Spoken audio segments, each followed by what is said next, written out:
দেশটা দেউলিয়া বানাইছে সাবেক প্রধানমন্ত্রী, দেশটা দেউলিয়া বানাইছে সাবেক প্রধানমন্ত্রী। ওদের সোনার বাংলা শোষণ করলো লুইটা পুইটা খাইয়া রে প্রধানমন্ত্রী, এ দেশটা দেউলিয়া বানাইছে সাবেক প্রধানমন্ত্রী।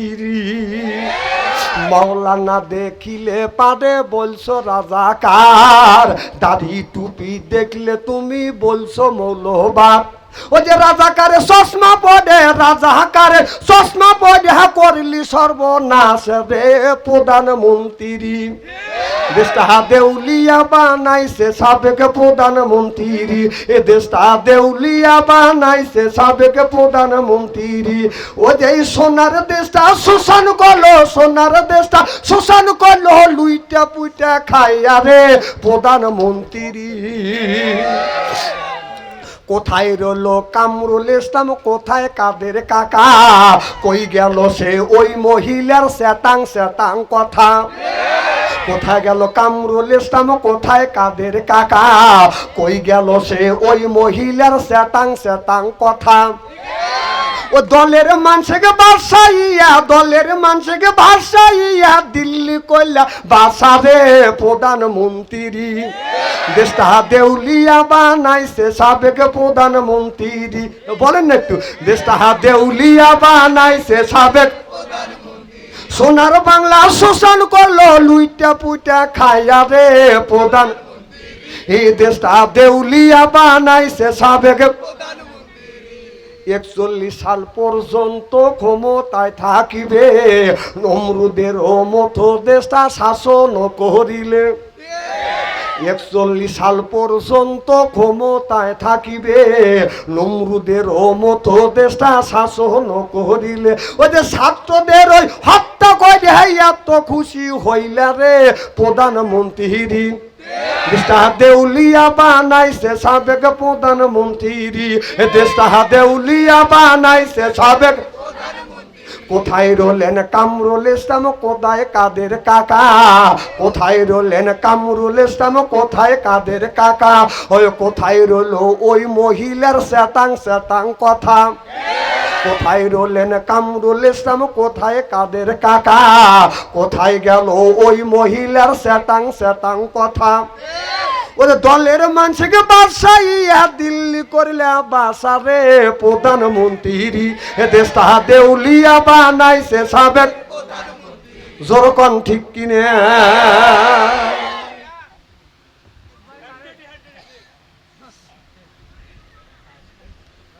আমার ভাইয়ের আমার ভালো করে লক্ষ্য করে শুনুন, আমলের ইয়াতে শুনতে হবে বাজার। তাহলে আমি আপনাদের বুঝাইছি, যারা এই জমিনে আল্লাহকে মানে না, আল্লাহর কথা বাদান বলতে দেয় না, এরা হলো এক রকমের শয়তান। আর এরাই বুদ্ধিজীবী বলে বাদান আপনার আখ্যাতে দেয়, তারা হলো বাদান বুদ্ধিজীবী। কথা বুঝতেছেন না? আমি দেখেছি আমাদের দেশের আপনার বিচারপতি ছিলেন মুরগি মানিক। কি মানিক? প্রধান বিচারপতি ছিলেন বাদান মুরগি মানিক। এই মুরগি মানিক টকশুতে বলছিল, একটা মহিলার সামনে বলছিল আমার ভিসিত একজন শট মারছে। কথা কয় না, বলে নাই তো? ওই মহিলাটা বলছিল সাংবাদিক তো বলছিল বাম পাশে মারছে না ডান পাশে মারছে। তোকে এইগুলিকে আমি কাপড় খুলে দেখাবো, তোর ওই টকশুট যা কওয়া লাগবে এই কথা। এই নিজে বলছিল যে কোরআনের বাকি আল্লামা দিল হোসেন সাইদিকে সে নিজে হাতে ফাঁসি দিছে, তাতে তিনি গর্ভবতী হয়ে গেছে।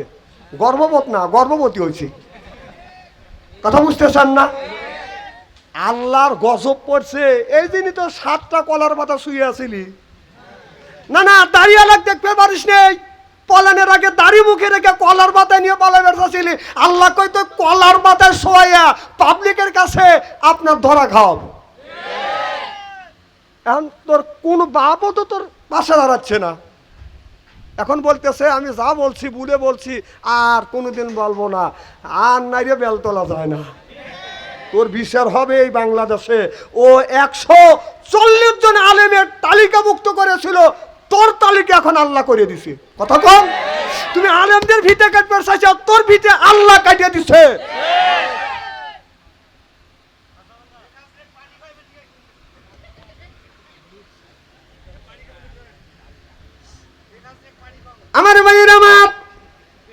এবার খুব খারাপ লাগতেছে নাকি? আচ্ছা হাত তুলে দেখান তো, থেকে রাগ করতেছেন কারা কারা?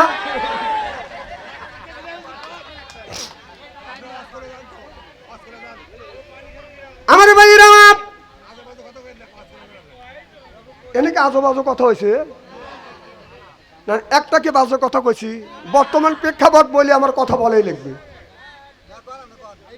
আমার ভাইয়ের আমার না, এইগুলি যদি আপনি কিছু স্মরণ না করা দেয় তাহলে তো আপনিও ভুল করবেন, আমিও তো ভুল করবো। এই জন্য অতীতের ইতিহাসগুলি স্মরণ করা লাগবে। আমার ভাইয়ের আমার মুসলমান ভাইরে, এরাই হলো বাদান বুদ্ধিজীবী। এরা বলছে আল্লাহ, এরা আল্লাহকে মানে নাই। এরা বলছে দেয়ার ইজ নো গড, আল্লাহ বলতে কেউ নাই, আল্লাহ বলতে কেউ নাই। তারা আল্লাহ বলে নাই, আল্লাহ মানে নাই। তারা বললেন এই পৃথিবীতে এমনি এমনি ভাবে বাজানো হয়েছে। বন্ধুগণ আমার, হযরত ইমামে আজম আবু হানিফা রহমাতুল্লাহ আলাইহির জামানায় ইহুদিরা বললেন আল্লাহ নাই। আমাদের ইমাম আবু হানিফা রহমত, আমাদের মুসলমানেরা বললে আল্লাহ আছে। ইহুদিরা বললেন আল্লাহ নাই। এখন তাদের হাতে বাদান বাহাস হবে। এই বাহাজে মোকাবেলা করবে আল্লাহর ওলি ইমামে আজম আবু হানিফা রহমাতুল্লাহ আলা চিল্লাইয়া কোন মারহাবা। ওরা আল্লাহ মানে না, কোরআন মানবে কি? তাদের সাথে বাহাস। ওরা বলে আল্লাহ নাই, আর মুসলমান বলে আল্লাহ আছে। তার বাহাস করবে ইমামে আজম আবু হানিফা রহমতুল্লাহ আলা। তিনি বললেন বাহাস কবে? যে শনিবারের দিন বেলা 10টার সময় বাহাস। শনিবারের দিন 10টায় হাজার হাজার মানুষ উপস্থিত।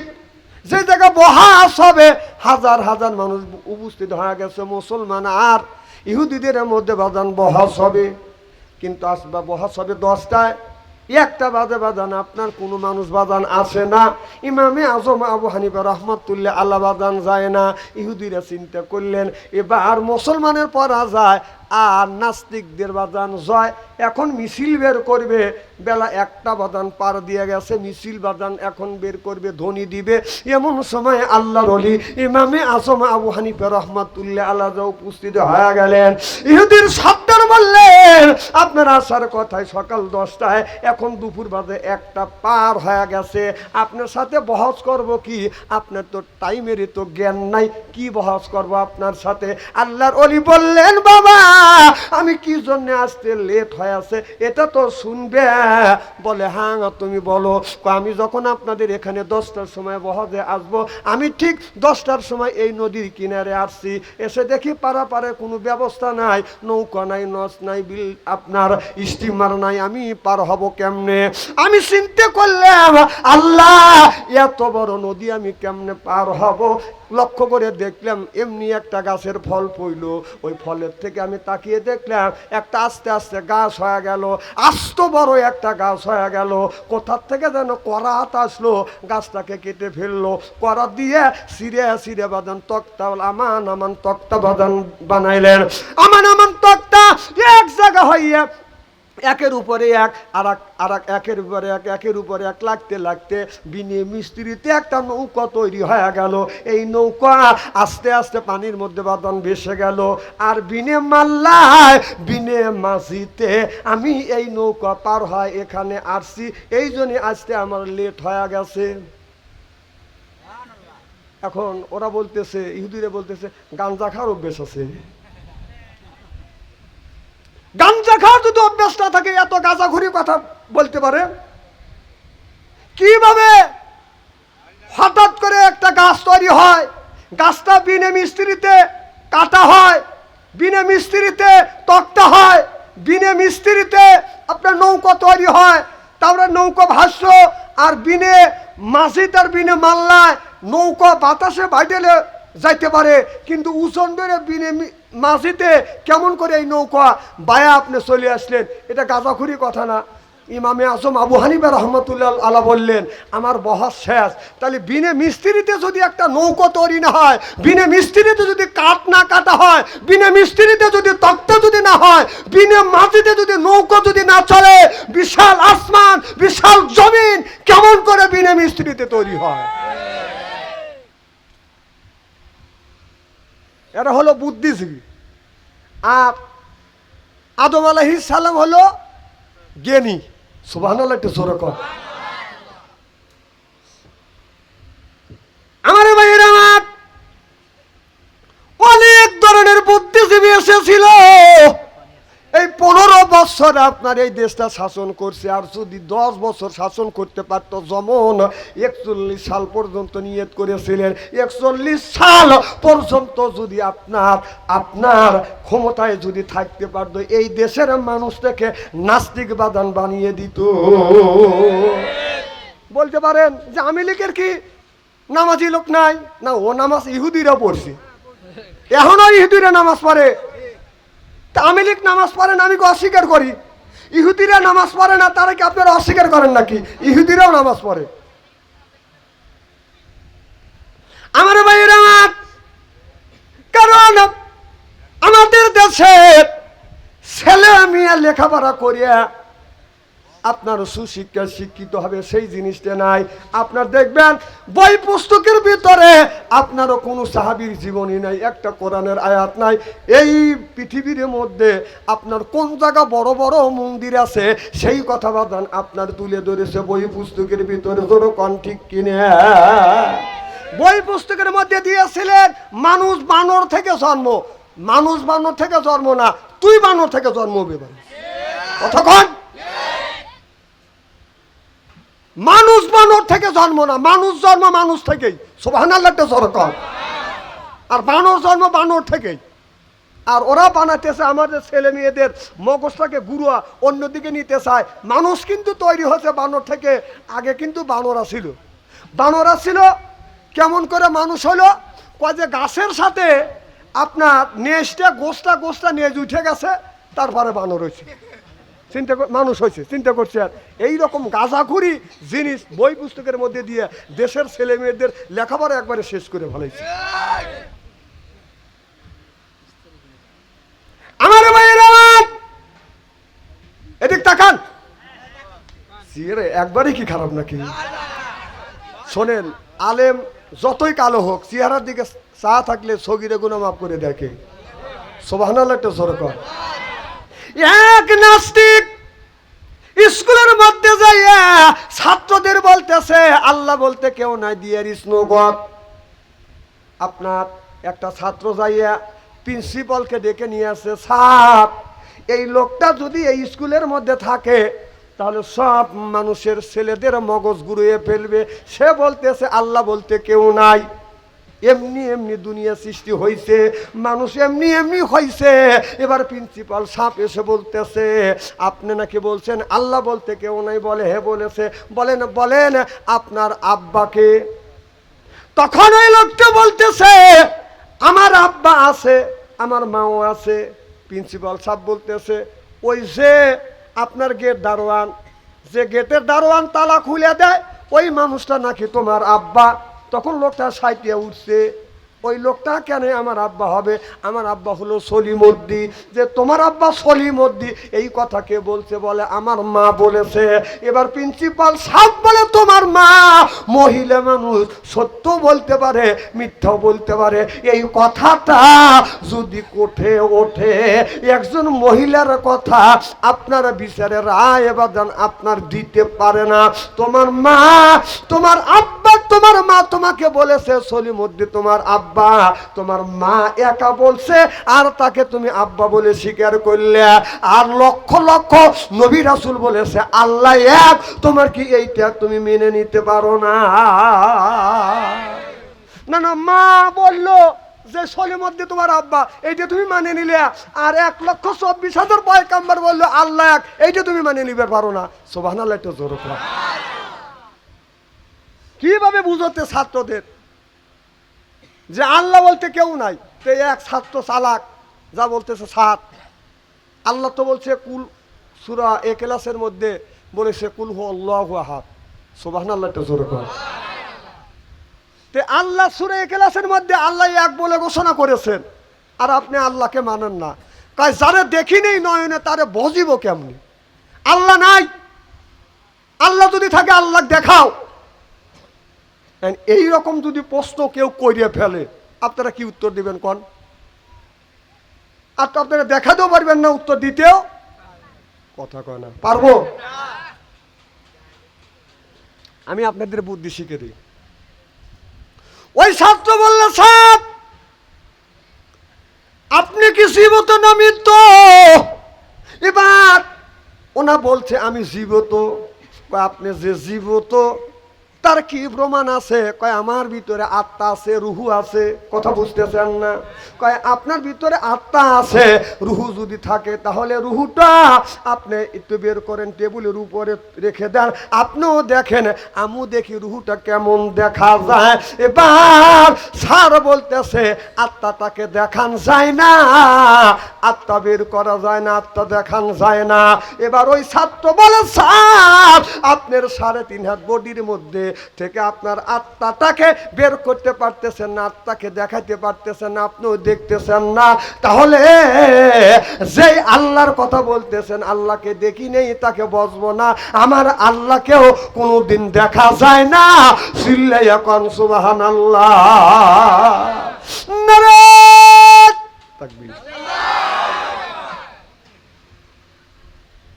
এক ইন্সপেক্টর স্কুলে গেছে, খারাপ লাগতেছে নাকি? যা বলতেছে ছাত্রদেরকে বলতেছে, এখান থেকে তোমাদের স্কুলে হাইটে আসতে আমার আধা ঘন্টা সময় লাগছে, বলো আজকে তোমাদের কিসের ক্লাস? বলতেছে অঙ্কের ক্লাস। কয় ঠিক টাইমে আসছি। আচ্ছা অঙ্ক করে দেখো তো আমার বয়স কত। যে লোকটা ছাত্রদের কাছে যা বলতেছে অঙ্ক করে দেখো আমার বয়স কত, আপনারা আমার বয়সের খবর জানেন না। আমার বাড়ি সাজাদপুর, আপনাদের বাড়ি হলো বোয়ালিয়া। এখন যদি বলি আমার বয়স কত, আপনারা অঙ্ক করে আমার বয়স বার করতে পারবেন? সব ছাত্রকে বলতেছে বের করো। ছাত্ররা সব কলম তুলে নিয়ে বসে আছে যে এ কি পাগলের পাল্টায় বললেন। কিছু ছাত্র আছে পণ্ডিত, আছে না নাই? এক ছাত্র আবার খালি কলম নিয়ে ফাঁকাফাঁকি করতেছে। ওইটা আবার ইন্সপেক্টরের চোখে পড়ছে। এই তুমি কি করো? কয় স্যার আপনার বয়সের অঙ্ক করতেছি। কয় কষো। একটু পরে বলতেছে অঙ্ক হয়েছে? কয় হ্যাঁ স্যার হয়েছে। তো আমার বয়স কত? কয় 60। ওর বয়সও 60, আন্দাজে লেগে গেছে। তখন বললো তার সূত্র কি? তুমি কিভাবে সূত্র বের করলে আমার বয়স 60? আমার বয়স তো 60ই। কয় আমার একটা চাস্তু ভাই আছে, সে হলো আধা পাগল, তার বয়স হলে 30 বছর। তা আমি চিন্তা করে দিলাম আধা পাগলের বয়স যদি 30 বছর হয়, আপনি হলেন ফুল পাগল, আপনার বয়স 60 বছর। আল্লাহ নেই এই ধরনের কথা যারা বলে তার হলো যে জাতির পিতা ইব্রাহিম আলাইহিস সালাম আর জাতির পিতা যদি আর একজনকে বানায়, ওই 1 নম্বর পাগল। কথা কোন? লা ইলাহা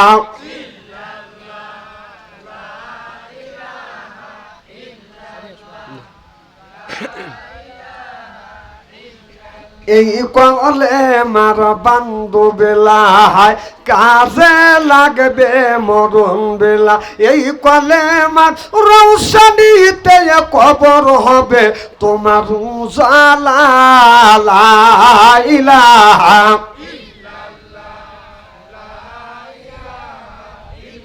লা ইলাহা ইল্লাল্লাহু মুহাম্মাদুর রাসূলুল্লাহ। সকলে বলুন সাল্লাল্লাহু আলাইহি। আমার ভাইয়ের আমার, আল্লাহর ওলি হারুন রশিদ ওই জামানার মধ্যে বাজান তিনি একজন আল্লাহর ওলি ছিলেন। বাচ্চা হারুন রশিদ তিনি বাজান 30 পারা কোরআনের হাফেজ ছিলেন। আর তার বিবি সুবাইদা তিনি ছিলেন বাজান হাফেজা। সুবহানাল্লাহ বললেন না? আল্লাহর ওলি হারুন রশিদ আপনার রাস্তা দিয়ে বাজান হেঁটে যাচ্ছে, কবরস্থানের সামনে দিয়ে বাজান যায়, যা লক্ষ্য করে দেখে কবরের মধ্যে একটা পাগল আছে, নাম হলো বাজান, তার পাগলের নামটা হলো পাগল বাহালুর। উনি রাত্রে বেশিরভাগ সময় কাটাতেন বাজান গোরস্থানে, কবরের মধ্যে। যেই কবরটা দেবে গেছে ভেঙে গেছে ওই কবরের মধ্যে রাতেও থাকতেন, দিনেও থাকতেন, বেশি সময় কাটাতেন। তিনি হলো বেশি সময় কাটাইতেন গোরস্থানে বাজান কাটাইতেন। একদিন আল্লাহর ওলি বাদশাহ হারুন রশিদ রাস্তা দিয়ে হেঁটে যাচ্ছে গোরস্থানের সামনে দিয়ে, যা দেখে হারুন রশিদ আপনার বাহালুল পাগল গোরস্থানে বাজান বসে আছে। এবার বাদশাহ হারুন রশিদে বলতেছে, পাক আপনার ছাগলে কি না খায় আর পাগলায় কি না খায়? পাগল রে, মানুষ বাস করবে হলো ভালো জায়গায়, তুমি বাস করতেছো এই গোরস্থানে, তুমি পাগল। এবার বাদশাহ হারুন রশিদ যখন এই কথা বললেন, বাহলুল পাগল বললেন, বাদশাহ আমি পাগল না, পাগল হলেন আপনি। বাদশাহ যখন পাগল বলে আখ্যায়িত করছে, তিনি বলতেছে আমি পাগল না, আপনি পাগল। বাদশাহ হারুন রশিদ বললে তার প্রমাণ দেওয়া লাগবে, আমি যে তোমার সাইতে বেশি পাগল, প্রমাণ দেওয়া লাগবে। কয় বাদশাহ হারুন রশিদ আমি আপনাকে প্রমাণ করে ছাড়বো। বাদশাহ হারুন কাছে ছিলেন একটা লাঠি, এই লাঠিটা পাগল বাহলুলের হাতে দিয়ে বলতেছে, বাহালুল আমি তোকে অবোধ পাইছি, তোর মতো পাগল পাইছি, আর তোর চাইতে বেশি পাগল যে হবে এই লাঠিটা তার হাতে তুই ধরা দিস। এই বলে লাঠিটা বাদশাহ হারুন রশিদ বাহলুল পাগলের হাতে দিয়ে বাজান চলে গেল। এইভাবে বাজান কয়েক বছর চলে গেল। কিছুদিন পর, কয়েক বছর পর খবর আইলো আর বাদশাহ হারুন রশিদে পাওয়া যায় না, দেখা যায় না। এবার একজনের কাছে জিজ্ঞেস করলো, আপনাদের দেশের প্রেসিডেন্ট বাদশাহ হারুন রশিদ কই? বলে বাদশাহ হারুন রশিদ অসুস্থ হয়ে গেছে, এখন উত্তর শীতানি, এখন মানুষ চতুর্দিকে তার কানের কাছে যা কলমা পড়তেছে, শত শত মানুষ ডেকে আসছে। বাদশাহ হারুন রশিদ আর মনে হয় বাঁচবে না, দুনিয়ার থেকে বিদায় হয়ে যাবে।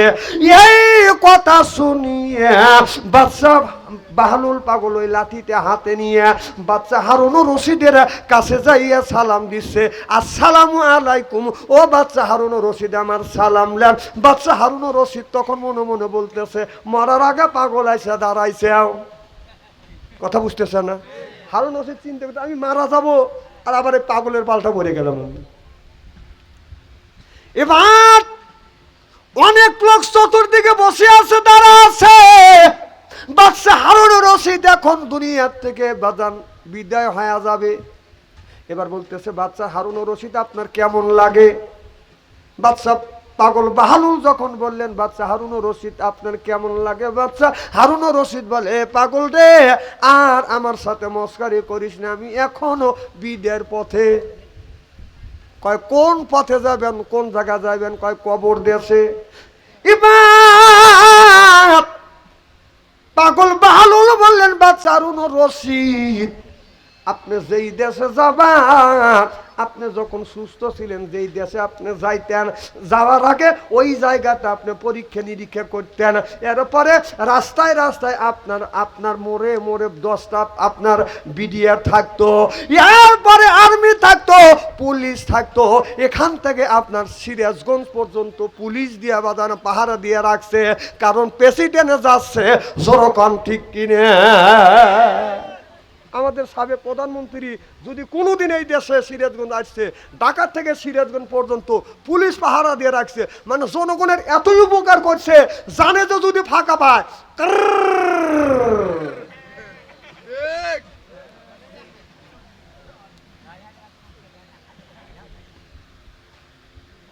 বলি। বাদশাহ হারুন রশিদ আপনি যখন এক জায়গায় যাইতেন, পুলিশ যাইতো, র্যাব যাইতো, এরপরে আপনার আর্মি যাইতো, বিডিআর যাইতো। জনগণ ঠিক কিনা? আপনি যেই জায়গা যাবেন ওই জায়গা আপনি কি বিডিআর পাঠাইছেন? আমার কথা কি বুঝতেছেন? এবার বাদশাহ হারুন রশিদ বলে, পাগল বাহালুল, মরার কাটা গায়ে নুনের ছিটে দিস না। ওই জায়গা যেই জায়গা যাব ওই জায়গায় কি কোনো আর্মি পুলিশ পাঠান যায়? আচ্ছা, তাহলে আপনি তো দুনিয়ায় নরম তোষক ছাড়া শুইতে পারেন নাই, মশারি ছাড়া ঘুমাইতে পারেন নাই, কয়েল ছাড়া ঘুমাইতে পারেন নাই, দাসিরা বাতাস দিত। আপনি যেই কবরের মধ্যে যাবেন ওই জায়গা কি আপনার লেপ তোষক নিছেন? ওই জায়গায় কয়েল নিছেন? ওই জায়গায় কি মানুষ নিছেন? যেই জায়গা হাজার হাজার সাপ বসে আছে, এই সাপ বিছু একটা বার যদি কামড় দেয়, এই কামড়ের যন্ত্রণায় এক নয় দুই নয় 1000 বছর পর্যন্ত জ্বলতে থাকবে, পুড়তে থাকবে। কবি বলে কোনখানে ঘুরিয়ে বেড়াও হীরারও পাহাড়, সরে বেড়াই এই জগতে বীরের জানোয়ার, এক এক কামড়ের জ্বালায় 1000 বছর দায়, এমনি করে কামড়াইবে লাখো লাখো বার। হারুন রশিদ দুনিয়ায় মশা কামড় দিলে 1 মিনিট পর্যন্ত জ্বালা যন্ত্রণা করে, আর যেই কবরের মধ্যে যাইবে ওই জায়গা যদি মশা মারার, সাপ মারার, বিচ্ছু মারার যদি কয়েল না নাও, মশারি যদি না টানা, ওই সাপ বিচ্ছু একটা বার করে যদি কামড় দেয় 1000 বছর পর্যন্ত জ্বালা যন্ত্রণা করতে তার পুড়তে থাকবে। বাচ্চা হারুন রশিদ বলতেছে, বাচ্চা হারুন রশিদ বলতেছে, পাগল বাহালুল মরার গায়ে আর লবণের সিটে তুমি দিও না, সিললে এখন ঠিক কিনে। এবার বলতেছে বাচ্চা হারুন রশিদ, আপনি যেই জায়গা থাকছেন, আপনারা বিল্ডিং এর মধ্যে থাকছেন, তারপরে আপনার গেটের সামনে পুলিশ পাহারা থাকছে, তারপরে র্যাব পাহারা থাকছে, আপনার গেটের সামনে বাঁধান 3টা পুলিশ থাকছে, বড় দরজার পাশে বাঁধান পুলিশ থাকতে, আপনি ভয় করতেন কোন থেকে মানুষ এসে আপনাকে গুলি করে দিবে। এরপরে তোষকে শুয়ে থাকছেন, আর আমি এমন জায়গা শুয়ে থাকছি যেই জায়গা আজীবন আমার থাকতে হবে। তাহলে বলুন বাচ্চা হারুন রশিদ, অবধ আমি নে অবধ আপনি? বলে অবধ তাহলে তুমি যেই জায়গা থাকবে ওই জায়গায় ছিলে, আর আমি ছিলাম তোষকে শুয়ে, খাট পালঙে শুয়ে, এখন যাওয়া লাগবে মাটির ঘরে। তাহলে বোঝা গেল অবধ হইলাম আমি। বলে বাচ্চা হারুন রশিদ, এটা কি? কয় লাঠি। এই লাঠিটা কার? কয় আমার। এই লাঠি কাকে দিছিলেন? কয় আমি তোমাকে দিছিলেন, বলছিলেন যে তোর চাইতে যে অবধ মানুষ তাকে এই লাঠিটা দিবি। আমি ঘুরিয়া দেখলাম বাচ্চা হারুন রশিদ, আপনার চাইতে অবধ মানুষ আর পৃথিবীর জমিনে নাই। এই আপনার লাঠি আপনাকে আমি দিয়ে গেলাম, কারণ আপনি যেই ঘরে শুইতে যাইবেন ওই ঘরে কয়েল লেন নাই, ওই ঘরে মশারি টানান নাই, ওই জায়গা র্যাব পুলিশ লেন নাই। আর আমি বাহলুল পাগল, ওই জায়গা র্যাব হবে আমার আল্লাহ। সিল্লে এখন সুবহানাল্লাহ।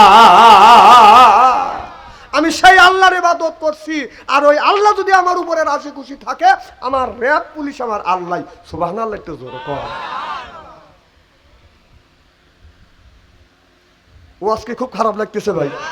না না ভাই বলে যে ওয়াজ করেন, ওয়াজ করতেছি না। আচ্ছা না না বোঝে না তো, ভোটে নেওয়ার সময় তো ঠিক মতো ভোট মারিয়ে লিছে একাই, এখনই তো ভালোই বসে।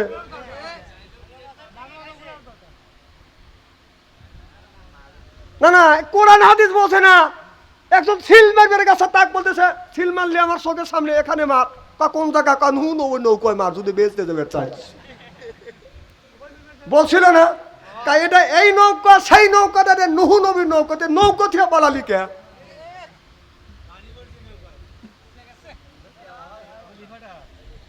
নুহু নবীর নৌকো, ওটার কি তলি ফাটে নাকি? এই যে ওয়াজ জানি ভাড়া দিন না, ভাড়া দিলে কোন সারা রাত আপনাদের ব্যাগার ঘাটা লাগবে না। নূহ আলাইহিস সালাম নৌকা যখন বানালেন, আল্লাহ বললেন নুহু রে নৌকা বানা, নৌকা বানা, আমি বন্যা দেব, বর্ষা দেব। কারণ ওই বর্ষায় যে কলমা পরে মোচন হবে সেই ব্যক্তিকে নৌকায় তুলবে, ইমানদারের নৌকায় তুলবে, আর বেঈমানদেরকে বন্যা দিয়ে দিয়ে আমি দুনিয়ার থেকে বিদায় করে দেবো। আমার কথা কি বোঝেন? বুঝতেছে না? এবার আল্লাহর নবী নূহ আলাইহিস সালাম বাজার নৌকা বানাইলেন। এই নৌকা বানাইলেন আপনার 1,24,000 4টে তক্তা দিয়ে, 1,24,000 4টে তক্তা দিয়ে। 1 লক্ষ মুফাসসির কিরামেরা বলেছে 1,24,000 পয়গাম্বরের নাম বাজান আপনার 1,24,টা তক্তার সাথে লেখা ছিল, আর 1,24,000 4টে তক্তা ওই আপনার আল্লাহ নবী পাঠাইছে 1,24,000, কিন্তু 4টে তক্তার মধ্যে এই দুনিয়া পৃথিবীর আল্লাহর নবীর 4টে সাহাবীর নাম ছিলেন। সুবহানাল্লাহ। আমার ভাইয়েরা আমার, কোন ব্যক্তি যদি ছেলেরা মেয়েরা বিছানায় যদি বাদান পেশাব করে, কথা বুঝতেছেন না? করে কি করে না? কারণ স্বপ্নে দেখা দলিল শরিয়াতে পেশ করা যায় না। লাইসা বিহুজ্জা আল ইলহাম লাইসা বিহুজ্জা, স্বপ্নে দেখা দলিল শরীয়তে পেশ করা যায় না। অনেক মানুষ শুনেছি স্বপ্নের মধ্যে বাদান ব্রিজ তৈরি করছে, এটা স্বপ্নের ব্রিজ। কথা কয় না রে? কিসের ব্রিজ? জোরকন কিসের ব্রিজ? আরে স্বপ্নে আমরাও দেখছি, স্বপ্নে দেখছি যে আপনার রসমালাই খাচ্ছি, ঘুম থেকে উঠে দেখি যে রসমালাই তো খাই নেই, বালিশের তুলো ছিঁড়ে মুখের মধ্যে ঢুকেছি আমি নিজে। স্বপ্নের মধ্যে দেখছি যে পোশাব আছে, তাইস তুইস করা পেশাব কর। দেখলাম পোশাব আসে না, এত সুন্দর জায়গা পাবো না, পোশাব করে ওই মুইতে ভালাইছি। আর ঘুম থেকে জায়গা দিয়েছে ল্যাপ খাতা দিয়ে মুইতে ভালাইছি। মা খালি কি রেতেছে, তো একটু আগে প্রসাব করা নিয়েছিলাম, আমার মুইতে ভালাইছিস। সে স্বপ্নের জিনিস সবকিছু পূরণ হয় না, মুটিয়ে ভালা দেয়। বোঝে না রে, স্বপ্ন স্বপ্নই। আমার ভাইয়ের আমার, এবার আল্লাহ বললেন কোন ব্যক্তি যদি বিছানা ভরে বাদান প্রসাব করে, ছেলেরা বাদান প্রসাব করে, ছেলে মেয়ে ছোট ছোট বাচ্চা হলে কান্নাকাটি করে, বাদান কান্নাকাটিতে ধরে রাখা যায় না। সারা রাত মা ঘুমাতে পারে না, বাবা ঘুমাতে পারে না ওই বাচ্চার কান্নায়। আপনার ওই যে 4 জন সাহাবীর নাম লেখিয়া ওই সন্তানের বালিশের নিচে যদি রাখা দেওয়া যায়, ওই সন্তান আর কান্নাকাটি করবে না। চিল্লে এখন মারহাবা। কোন মহিলা, কোন পুরুষ যদি, অনেক বড় বড় পুরুষ আছে, বড় বড় মহিলা আছে, বিয়ে হওয়ার পরেও পুরুষ বিছানা বড় প্রসাব করে, বউ বাদন প্রসাব করে। কথা বলবে না রে, এটা একটা বেদি। আমাদের এলাকার একজন বিয়ে করছে 2-3 সালের মা, উনি বিছনা বড় প্রসাব করে, বুড়ো কালে বউ ছাড়িয়েই দিল, প্রসাবের লেগে বউ ছাড়ল। এ দোষটাকে ওনার স্বপ্নে হয়। এখন কেউ যদি প্রসাব বিছনা বড় প্রসাব করে, তাহলে এইটা আপনার 4টা সাহাবীর নাম লেখিয়া আপনার বালিশের নিচে রাখিয়া দিবেন, তাবিজ পড়বেন না। তাবিজ পড়া আমার কাছে হারাম, আপনাদের কাছে জায়েজ হইতে পারে। কথা বুঝতেছেন না আমার বন্ধুগণ, আমার ভাইরা আমার? এবার সুন্দর করে বাজার লেখিয়া বেছানা বালিশের নিচে রাখা দিবেন। যতদিন পর্যন্ত এটা আপনার বালিশের নিচে থাকবে, শয়তান আসিয়া আর ধোকা দিয়া লোকটাকে প্রসাব করাইতে পারবে না। মারহাবা, একটু জোরকন। অনেক পুরুষ আছে বইয়ের কাছে যা বলে, তোকে দিয়ে আমার সংসার চললো না, আমার আর একটা বিয়ে করা লাগবে। এইরকম পুরুষ আছে না? না বাজান নাই? অনেক মহিলা আছে স্বামীরে বলে, আমার মতো মহিলা দেখে তোর মতো পুরুষের ভাত আমি খায়া গেলাম, আমি আর তোর ভাত খাইতে চাই না, তোর ভাত খাবো না, আমাকে ছেড়ে দে, তালাক দে, আমি আমার বাপের বাড়ি চলে যাব। কথা বুঝতেছেন না? বউ স্বামীর কথা শোনে না, স্বামী বড় কথা শোনে না। স্বামী যদি মাথার থেকে আসিয়া বিবিকে আর মহব্বতে যদি ডাক দেয়, সালমান মা, কথা কয় না, ও সালমান মা, উত্তর দেয় না, ও সালমান মা, উত্তর দেয়। আছে না নাই?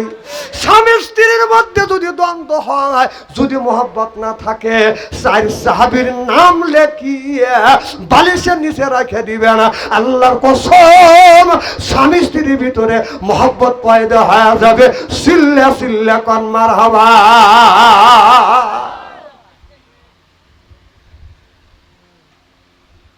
খারাপ লাগতেছে নাকি?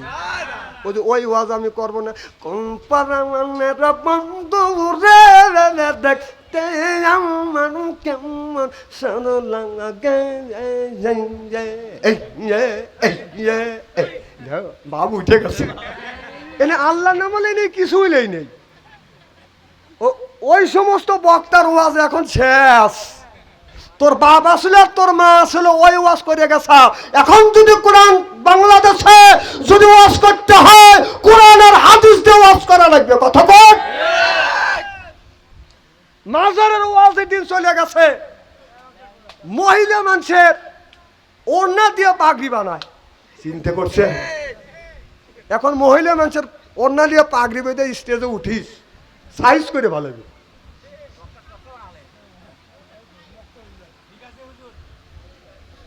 ঠিক বললেও ঠিক ঠিক। এবার নূহ আলাইহিস সালাম নৌকা তৈরি করলেন। নৌকা তৈরি করবার পরে বাজান আপনার 4টা তক্তা না যাই পড়ে গেল। কয়টা? একটা গাছ কাটলেন। এই গাছটা আপনার 20 বছর পর্যন্ত এই জমিনে ছিলেন। যেই গাছ দিয়া নৌকা বানাবে, কিস্তি বানাবে, ওই গাছটা আপনার জমিনে ছিলেন বাজান 20 বছর। 20 বছরের মধ্যে একটা মেয়ে মানুষ গর্ভবতী হয় নাই, গরু বাচ্চা দেয় নাই, এমনকি পশু পাখি বাজান বাচ্চা দেয় নাই, আর একটা পাখি পর্যন্ত বাজান বাচ্চা দেয় নাই। ওই গাছ জমিনে 20 বছর ছিল। 20 বছরের মধ্যে সব পশু পাখি নারীরা বন্ধা হয়ে গিয়েছিল, একটাও বাচ্চা দেয় না। গাছ যখন কাটলেন, পাখি ডিম পাড়া শুরু করলেন, মুরগি ডিম পাড়া শুরু করলেন, মহিলারা গর্ভবতী হতে লাগলেন। 4টে আপনার ওই আপনার 1,24,000 তক্তা দিয়ে নৌকা বানানোর পরে 4টে তক্তা না যায়। নূহ আলাইহিস সালাম বলে, আল্লাহ মাত্র 4টে তক্তা যদি হয়, আল্লাহ গো কিস্তি সম্পূর্ণ হবে, আমি এখন তক্তা পাবো কোনে? আল্লাহ বলে, বন্ধুরে ওই নীল নদীর মাঝখানে একটা গাছ আছে, ওই গাছটা কাটলে 4টে তক্তা হবে, গাছটা তুমি নিয়ে আসো। বলে, আল্লাহ নিম্ন কে যাবে? ওই জামানার মধ্যে বাদান একজন পালোয়ান ছিল, তার নাম হলো উজ বিন অনক, 2.5 মাইল লম্বা। কয় মাইল? 2.5 মাইল। যদি একটা মানুষ যদি লম্বা হয়, তার নাম হলো বাদান উজ বিন অনক।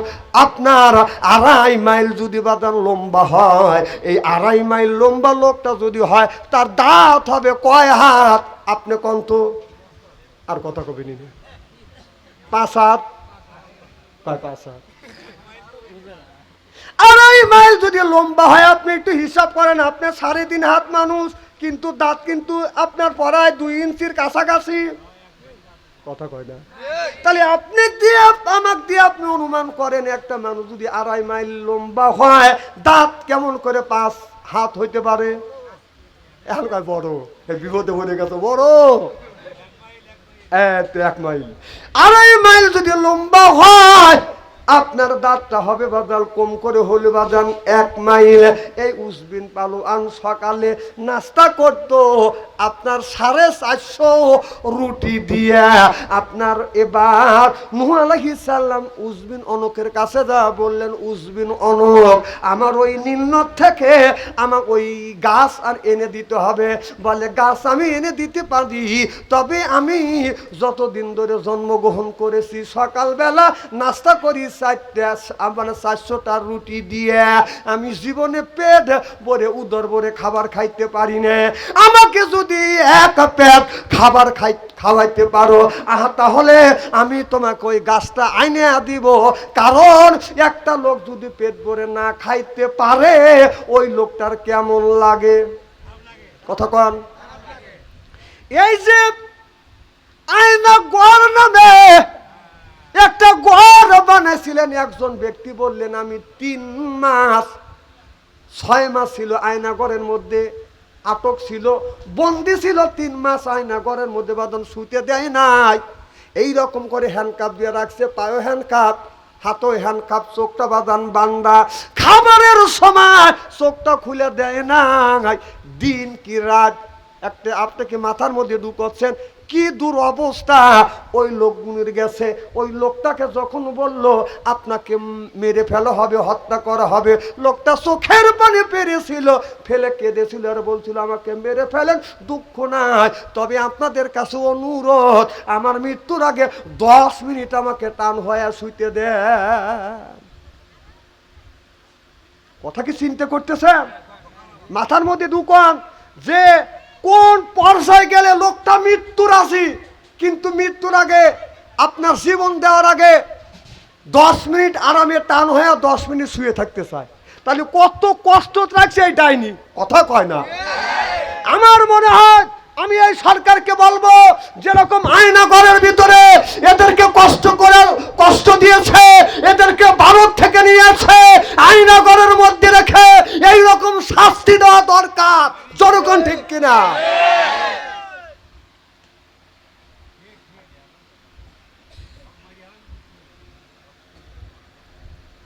এই কথা বলতেছি, ওর যে ছেলেবেলা আছে, সাওয়ান্ডা আছে, এই জিনের আন্ডা স্মরণ রাখবেন, এই আন্ডা কিন্তু আবার মাথা ছাড় দিয়ে উঠবে। কথা কন?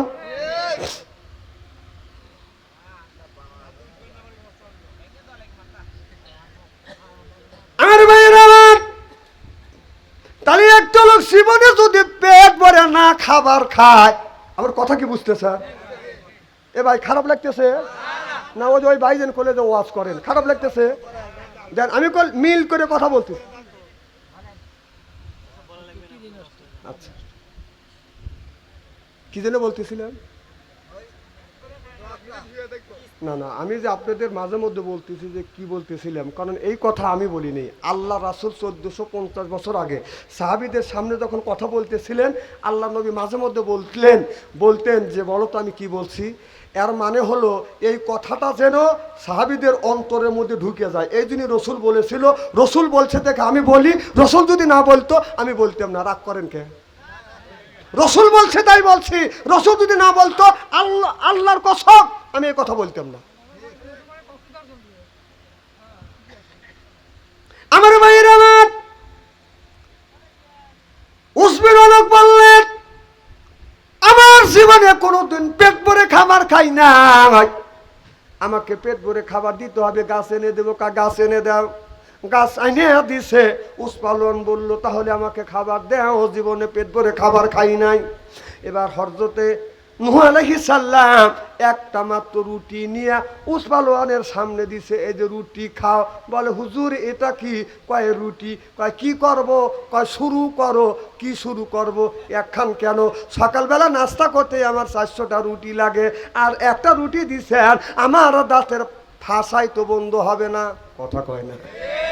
একটা রুটি, একটা লোকে যদি 1 মাইল যদি দাঁত হয়, তাহলে দাঁতের যে ফাঁসা আছে, 32টা দাঁতের ফাঁসা আছে, এই ফাঁসা বন্ধ করবে কি? একটা রুটিতে বন্ধ হবে? নূহ আলাইহিস সালাম বললেন আমি আল্লাহর নবী ওয়াদা দিয়েছি, আল্লাহ বান্দার উপর ওয়াদা দিয়েছে, ইন্নাল্লাহা ওয়াদাকুম ওয়াদাল হক। আল্লাহ যা ওয়াদা দেয় আল্লাহ সেইটা পুরো করে। আমরা আল্লাহর নবী, আমরা ওয়াদা দিছি, আর এই ওয়াদাটা আমি পুরো করব। তুমি শুরু করো, তবে শুরু করবার আগে তুমি বলো বিসমিল্লাহির রাহমানির রাহিম। বিসমিল্লাহ বলে তুমি শুরু করো, ছোট ছোট লোকমা দাও। এবার নূহ আলাইহিস সালাম যখন বললেন উসমান ছোট ছোট বিসমিল্লাহ বলে শুরু করলেন, ছোট ছোট করে বাদান লোকমা দেয়।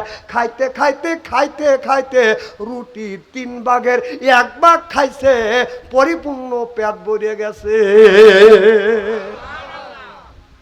এই জন্য নবী রাসূলের সুন্নাত, খাবারের সময় ডান পাশ থেকে শুরু করবেন, ছোট ছোট লোকমা দিবেন। শুরুর আগে আপনি বিসমিল্লাহির রহমানির রহিম বলবেন, বিসমিল্লাহ ওয়ালা বারাকাতুল্লাহ। আর যদি বিসমিল্লাহ বলেন নাই, ওয়ালা বারাকাতুল্লাহ কয় নাই, এখন আপনি খাইছেন আর মাত্র একটা লোকমা আছে, আপনি চিন্তা করতেন আরে বিসমিল্লাহ বলি নাই, ওয়ালা বারাকাতুল্লাহ কই নাই, তাহলে ওই লোকটা যা খাবে সব শয়তানের পেটে চলে যাবে। তখন যদি আপনি আর এক লোকমা আছে, তখন যদি বলেন বিসমিল্লাহ ওয়ালা খিরি, এখন এই বলিয়া যখন ওই লোকমা খাবেন, শয়তান যা খাবে সব ওগরাই আপনার পেটের মধ্যে দিয়ে যাবে। চিল্লাইয়া কোন সুবহানাল্লাহ। কান ধরে তওবা করবে, আল্লাহ আর জীবনে এই লোকটার কাছে যাব না, ইরাকা থেকে ইসকাট ক্ষেপণাস্ত্র মারছে। বন্ধুগণ আমার, নূহ আলাইহিস সালাম ওই নৌকা বানালেন। কি বানালেন? নৌকা বানালেন। এই নৌকাটা রাইখা দিলেন, আর বন্যা হয় না, বর্ষা হয় না, এর ফলে প্লাবন হয় না। এবার সব মানুষ বলে নূহ রে, এ নূহ তোমার আল্লাহ বন্যা দিবে, বর্ষা দিবে, কই আল্লাহ তোমার আল্লাহ বন্যা দিল, কই তোমার বন্যা? নূহ নবী বলে আল্লাহ আমাকে টিটকালি দেয়। আল্লাহ বলেন তুমি ধৈর্য ধরো, যারা ধৈর্য ধরে তাদের সাথে থাকে কে? ইন্নামা সাবির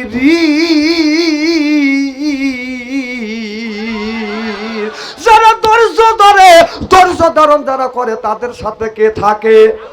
আরো জোরে। আমার ভাইরা আমার, এই জন্যই যারা ইসলামী আন্দোলন করেছে আপনার, তারা ধৈর্য ধরছে। 15টা বছর তাদের উপরে বাজার নির্যাতন নিপীড়ন করেছে। এরপরে সব সময় বলছে জামাত ইসলাম, জামাত শিবিরে। এমন যেদিন নামে যাবে তার আগের দিন, তার 3 দিন 4 দিন আগে জামাত শিবিরে জামাত ইসলামকে বাতিল করবার জন্য সে একটা আইন পাস করলো। আমি দেখেছি যারা জামাত শিবির করে, আমি দেখছি তারা এক একটা জামাত শিবিরে, এক একটা শিবির না, এক একটা আল্লাহর ওলি। চিল্লে এখন মারহাবা। তাহাজ্জুদ নামাজ পর্যন্ত পড়ে। একটা শিবিরের পোলাপান আমি দেখেছি বেশিরভাগ আপনার 95% শিবিরের পোলাপান যারা শিবির করে তারা বাদান তাহাজ্জুদ নামাজে এক ওয়াক্ত কাজা করে না। আমি দেখছি জামাত ইসলাম যখন বাতিল করছে ওই দিন আমি তাদের সাথে ছিলাম, পালতক ছিলাম। দেখছি শিবিরের পোলাপানে রাতের বেলা কাঁদতেছে আর বলে, আল্লাহ তোমার কাছে কিছু চাই না, নিজের জীবনটাকে উৎসর্গ করে দিয়েছি আল্লাহ এই ইসলাম প্রতিষ্ঠিত করবার জন্য। সেই শিবিরদেরকে, সেই জামাতি ইসলামদেরকে, তোমার কোরআনের গোলামদেরকে এই জালিম সরকার আল্লাহ নিষিদ্ধ করেছে। যদি নিষিদ্ধ হয় এই জমিনে কেমন করে তোমার জমিনে কলমার দাওয়াত দিব? আমি দেখেছি শিবিরের পোলাপান চোখের পানি ফেলে ফেলে আল্লাহর কাছে বিচার চাইছে, আল্লাহ বিচার করো। 3 দিন হয় না সরাসরি আল্লাহ বিচার করেছে। আপনার মানুষ ওদেরকে আন্দোলন করে নামাই নাই, আপনারও পালাইছে আল্লাহর গজবে। চিল্লে এখন ঠিক কিনে?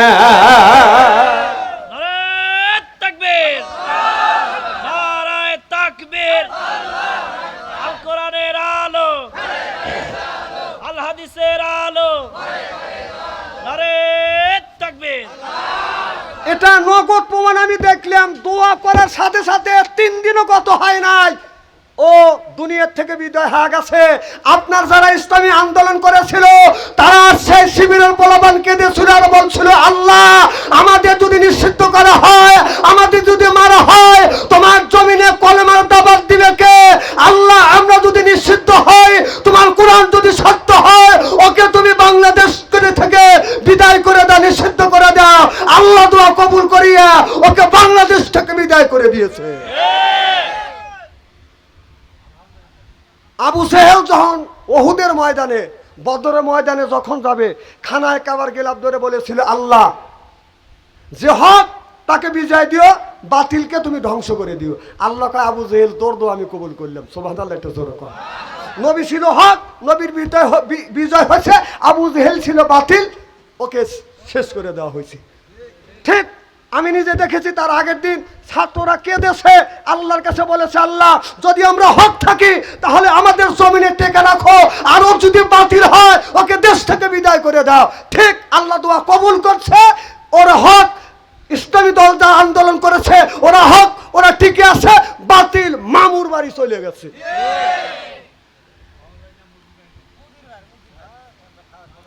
মামুর বাড়ি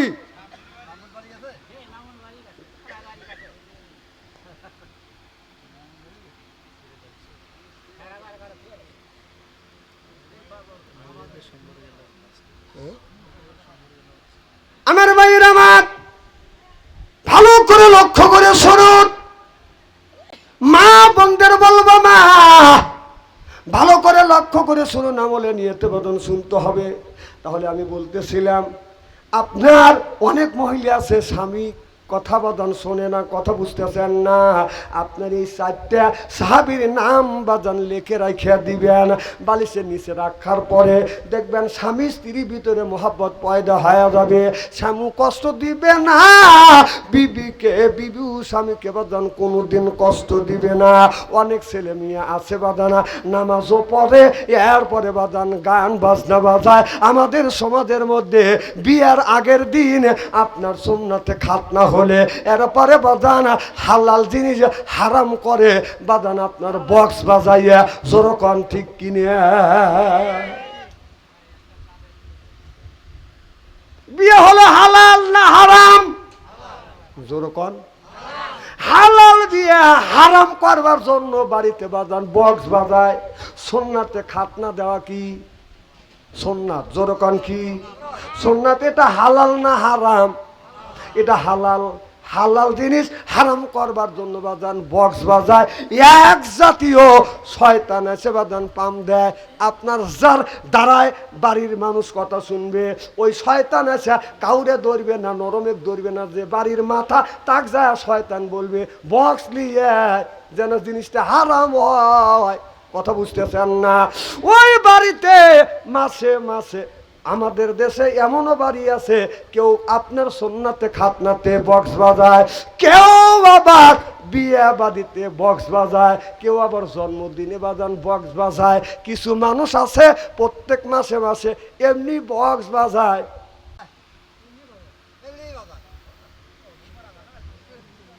আচ্ছা, তুমি বক্স বাজাতে চাও, এটা তো জায়েজ নাই, বাজাও। বাজাইতেছ তুই শুনবি না, তাহলে তুই শোন, আর একজনে গম ডিস্টার্ব করিস কে? কথা কর না। না, শোনা যদি লাগে, অন্য লোক তো শুনবে চায় না, বক্স বাজালি সব মানুষকে শুনতে চায়, কারণ কল যে হুঁসটা কাঁপিয়ে ওঠে। কন কথা কন। তো শোনা যদি লাগে, তোর যদি শখই হয়, তুই একা শোন, মানুষের কানে যায় কিসের লেগে? হ্যাঁ, মানুষের কষ্ট কেন দেয়? আমার ভাইয়ের আমার মা বলতের বলবো, মা স্বামীর মুখে স্বামীর মনে কষ্ট দিও না। যুবকদেরকে বলবো, যুবকরা মা বাবার সাথে সুন্দর ব্যবহার করবে, মা বাবার মনে তুমি কষ্ট দিও না। আল্লাহ বললেন আলিশ কুরুলি ওয়ালে ওয়ালে দাইয়া ইলাইয়াল মাসির। মা বাবার খেদমত করো, মা বাবাকে কষ্ট দিও না, মা বাবাকে দুঃখ দিও না। আপনি প্রথম আপনার চাকরি পাইছেন, প্রথম বেতন পাইছেন, এই বেতনের টাকা আপনি প্রথম বেতনের টাকা দিয়ে আপনি কারে দিবেন, কোন জায়গা দিবেন, আল্লাহ সেটাও জানা দিয়েছে। আপনার ছেলে বিদেশ গেছে, ছেলে প্রথম বেতন 30,000 টাকা পাঠাইছে, এই টাকা আপনি মাদ্রাসায় দিবেন না, মসজিদে দিবেন না, পীর সাহেবের বাড়ির দিবেন? হ্যাঁ, কে পীরের বাড়ি? কেউ মসজিদে দেয়, কেউ মাদ্রাসায় দেয়, কেউ দেয় পীরের বাড়ি। না না, আল্লাহ সেটা বলে না। আল্লাহ বলেন তোমার প্রথম বেতনের টাকা তোমার মা তোমার বাবাকে দাও। মসজিদের কথা বলে নাই, মাদ্রাসার কথা বলে নাই। ফালিল ওয়ালিদাইনি ওয়াল আকরাবি, আল্লাহ বললেন প্রথম বেতনের টাকা তোমার মা বাবারে দাও। জোরে জোরে কোন সুবহানাল্লাহ।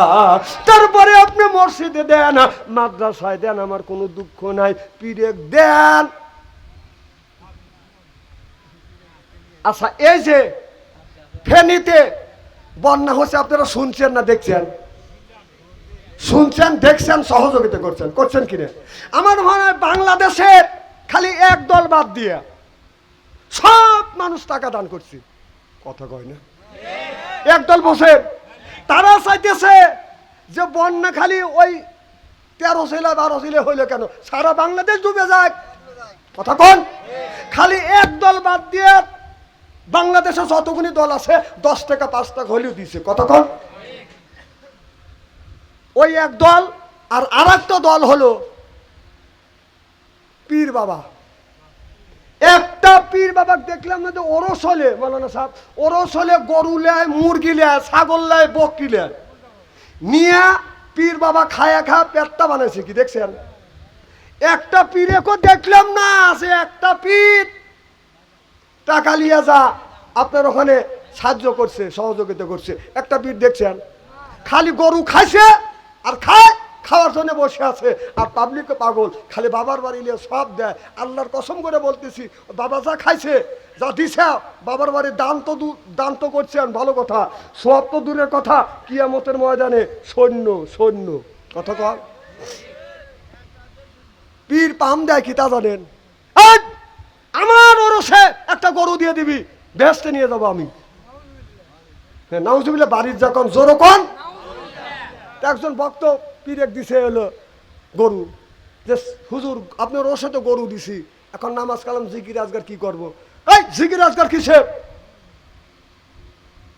তুই হাসর ময়দানে ঘুরবি, আমি তো পিছন থেকে হাত পাড়ে ধরে চ্যাঙ্গা দিয়ে ভিতরে দিয়ে দেবো, বেহেশতের মধ্যে চ্যাঙ্গা দিয়ে দেবো।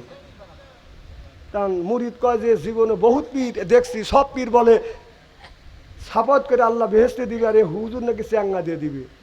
উনি এই কথা ভাবতে ভাবতে বিছনা শুইয়া ঘুম এসে গেছে। স্বপ্নের মধ্যে দেখে যে স্বপ্নে দেখতেছে ধান্দা করছে, ধান্দা বোঝেন না, যে যে ধান্দা করে সেইটা কিন্তু স্বপ্নের মধ্যে দেখে, দেখে না? তে ধান্দা করতেছে যে স্বপ্নের মধ্যে উনি মরে গেছে, কিয়ামত শুরু হয়ে গেছে, উনি ঘোরাফেরা করতেছে। এখন ঘোরাফেরা করতেছে, জান্নাতের গেটের সামনে দিয়ে ঘোরাফেরা করতেছে, একজন এসে হাত পেরে ধরছে, মানে ধরছে, ধরার মতো ধরছে, হাত মুড়মুড় করতেছে। টাকা দেখে আড্ডি গুড্ডি ভেঙে গেছে। টাকা দেখা যে ভাবছি যে পীর সাহেব ধরছে, আমি চ্যাঙ্গা দিয়ে বেহেশতের মধ্যে দিবে। টাকা দেখা যে পীর সাহেব ধরে নাই, মালিক ফেরেস্তা ধরছি, হাত মুড়মুড় করে ফেলেছে। কা কে আপনি? কা আমি ফেরেস্তা মালিক। কা আমার হুজুর কৌ? কা ভিতরে গেলে দেখবিনি। চ্যাঙ্গা দিয়া দোজকের মধ্যে ফালা দিছি। পীর সাহেব যায়া দুপুটা পড়ি, টাকা দেওয়া যায় পীর সাহেব মুড়িদ যা দেওয়া যায় পীর সাহেব আগেই ফেলাইছি। কারণ পীর সাহেব মুরিদ বলতেছে কি বাবা আপনি আমাকে বেহেশতে দিবেন, এখন তো আপনি আগে আইছেন, আগে আমাকে হচ্ছে, তা আমাদের তো পরে হচ্ছে। আগে আমাকে ঢুকাইছে, তারপরে তোক ঢুকাইছে। শোনেন, যা লোকটা মনে করেন যে পীর সাহেব আমাকে বেহেশতে নিবে, আগে পীরকে দোজখের মধ্যে দিবে, তারপরে তার মুরিদকে দোজখে দিবে। আমার ভাইয়ের আমার, আল্লাহ বললেন ফালিল ওয়ালিদাইনি ওয়াল আকরাবি, তোমার মা বাবার সাথে সুন্দর ব্যবহার করো। তোমার মা বাবাকে প্রথম বেতনের টাকা দাও, তারপরে মসজিদে দাও, আমার আপত্ত নাই। মাদ্রাসায় দেন, আমার আপত্ত নাই। এরপরে মা বাবার সাথে সুন্দর ব্যবহার করো। অনেক মহিলা আছে, অনেক স্বামী আছে, মা বাবার খেদমত করতে চায়, কিন্তু বইয়ের কারণে মা বাবার খেদমত করতে পারে না। এই রকম মহিলা আছে না বাজান না? যুবকদেরকে বলবো, যুবক মার মনে কষ্ট দিও না, বাবার মনে কষ্ট দিও না। মা বাবার মনে কষ্ট দিয়ে বারবার মক্কায় যা যদি হজ করো বাবা, এই হজ আল্লাহর দরবারে বাজান কোনোদিন কবুল হবে না, হইতে পারে না, হওয়া সম্ভব না। আল্লাহর এক বান্দা আল্লাহর কাছে কান্দে বলে, আল্লাহ রে আমি মক্কায় যাব, মদিনায় যাব, হজ করব।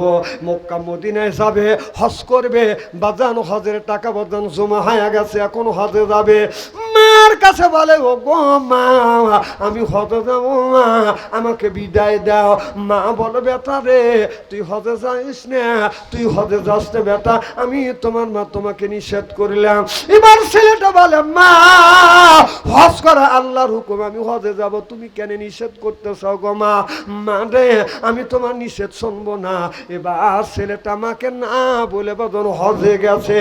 এবার মা চোখের পানি ফেলে দিয়ে দেয়, কান্দে আর বলে, আল্লাহ আমার বেটা আমি অসুস্থ, মা বিছানা ভরে পেশাব করি, বিছানা ভরে পায়খানা করি, আমার প্রসাব পায়খানা আমি পরিষ্কার করতে পারি না। আল্লাহ আমার বেটা আমার খেদমত না করিয়া, আমার খেদমত না করিয়া বেটা হজ করবার জন্য গেছে। আল্লাহ আমার বেটাকে সরের অপবাদ না দিয়ে এই জমিনের বুকে আমার বেটাকে মৃত্যু দিও না। মায়ের দোয়া আল্লাহর দরবার অব্যর্থ ভাবে কবুল, সরকম সুবহানাল্লাহ। এই যুবকটা হজ করবার জন্য রওনা দিছে, হেঁটে হেঁটে বাদান হজ, ওই যুগে ছিল বাদান হাইটে হাইটে হজ করতো, বিমান হেলিকপ্টার ছিল না, হাইটে হাইটে হজ করতে বাদান, যাইতে বাদান 3 মাস হয়ে গেছে।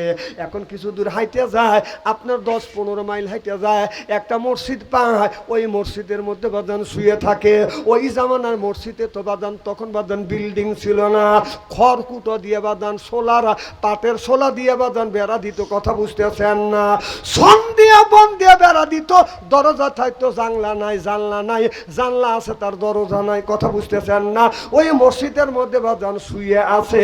ওই গ্রামের মধ্যে একটা গরু চোর চুরি করবার জন্য, গরু চুরি করবার যখন গেছে, আপনার গরু চুরি করিয়ে যখন নিয়ে যাচ্ছে, আপনার পালের মধ্যে 10টা গরু আছে, একটা গরু নিয়ে যখন রওনা করছে, তখন আর 9টা গরু বাজান চিল্লা পাল্লা শুরু করে দিছে। বাড়িওয়ালা শয়তান পাইছে, উঠে দেখে চোর গরু নিয়ে যাচ্ছে। এবার চোর সরবরে চিল্লা পাল্লা করছে, গণবসতি চতুর্দিক থেকে মানুষ যখন বাজান হারিকেন নিয়ে নাঠি নিয়ে টর্চ লাইট নিয়ে বাজান চোরকে ধাওয়া করছে। চোর চিন্তা করতেছে আমি তো ধরা পড়ে যাচ্ছি, এখন তো কোনো উপায় নাই। এবার সামনে দেখে মসজিদের বাজান দরজা খোলা, মসজিদের মধ্যে ঢুকছে চোর। যখন মসজিদের মধ্যে ঢুকছে লাইট মেরে মেরে দেখতেছে মসজিদের মধ্যে ঢুকছে, সব বললো চোর ঢুকছে মসজিদের মধ্যে, চোর ধরা পড়ে যাবে ধরো। এবার চোর ঢুকে লয়া মিম্বার কাছ দিয়ে আপনার বেড়া একটু ফাঁসা ছিল ভাঙিয়ে ওই পাশ দিয়ে চোর বাজান চলে গেছে। সব মানুষ মসজিদটাকে গেরোয়া করে ফেলছে। যা দেখে একজন মানুষ বাজান আপনার তসমি তেলাওয়াত করতেছে, যা ধরছে সোনার সাত পিতুলে গুগু গরু চুরি করে ধরা পড়ে গেছ, মসজিদে আসে তুমি তসমি টিপতেছে।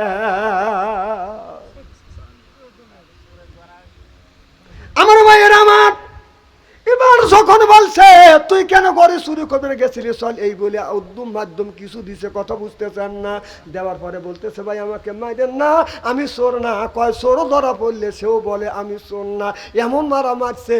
এখন আপনার যাই বাপ, এখন যাইবে কয় ভাইজান আমি মরে যাব, তবে একটা সত্য কথা শোনেন। কয় কি কথা? বলে ওয়াল্লাহি ওয়াল্লাহি ওয়াল্লাহি আল্লাহর কসম করে বলতেছে আমি চোর না, তবে আমি আল্লাহর আপনার জিকিরের মশগুলে ছিলাম। আমি যখন ইবাদতে ছিলাম একটা মানুষ ঢুকছে, তাও আমি দেখছি। এই মানুষটা আপনার মেম্বারের ওখান দিকে বাইঙা বের হয়ে গেছে, তাও আমি দেখছি। আমি হইলাম অমুক দেশের অমুক লোক, হজে যাওয়ার জন্য আসছি। আমার মা বদদোয়া করছে, আর এই মায়ের দোয়া কবুল হয়ে গেছে। আমি বলছি মা আমি হজে যাব। মা বলে বেটা হজে যাও না, আমি তোমার মা বিছানা বড় প্রসাব করি পায়খানা করি বেটা, আমি পায়খানা করে প্রসাব করে এইগুলি পরিষ্কার করতে পারি না। তুমি যদি হজে যাও আমি মা আমার কে খেদমত করবে? আমি মায়ের কথা শুনি নাই। মাল্লার কাছে বলছিল আল্লাহ আমার বেটাকে চোরের অপবাদ না দিয়ে দুনিয়ার থেকে বিদায় করে নিও না। লোকটা কান্দি আর বলে এটা আমার মায়ের দোয়া কবুল হয়ে গেছে। আপনাদের বলি আমি চোর না, তবে মারেন আর কাটেন। তবে একটা কথা বলি, মায়ের বিনে হুকুমে অসুস্থ মা থাকতে আপনি হজে যায়েন না, আপনার অসুস্থ মা থাকতে আপনি হজে যায়েন না। প্রথম বেতনের টাকা আনিয়া মা বাবাকে দিবেন, মা বাবাকে ফলমূল কিনে দিবেন। মসজিদ মাদ্রাসায় আগে দিয়েন না, মা বাবারে দিয়েন। সিল্লা সিল্লা কন সুবহানাল্লাহ লা ইলাহা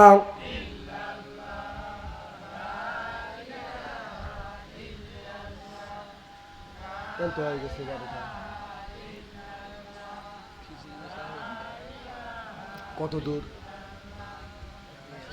দেশে জিকির হয় না কে লা ইলাহা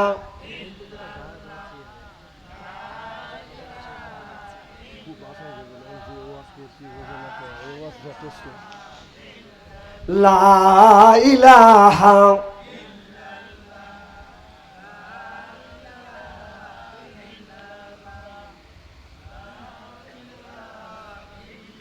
না না ওইসে থাক, এনে জিকির করবে খেয়া, খালি বাবার বাড়ি যায়ও। 1 মাস হইলে গেছে, বাবা তো অনেক আছে। হ্যাঁ বাংলাদেশে হাদিস শরীফের মধ্যে আছে, হাদিস শরীফের মধ্যে আছে মাজার থাকবে, কিন্তু মাজার পাকা হবে। হাদিস শরীফের মধ্যে রসুল বলেছে পাকা মাজার যেখানে দেখবেন ভাঙিয়ে দেব।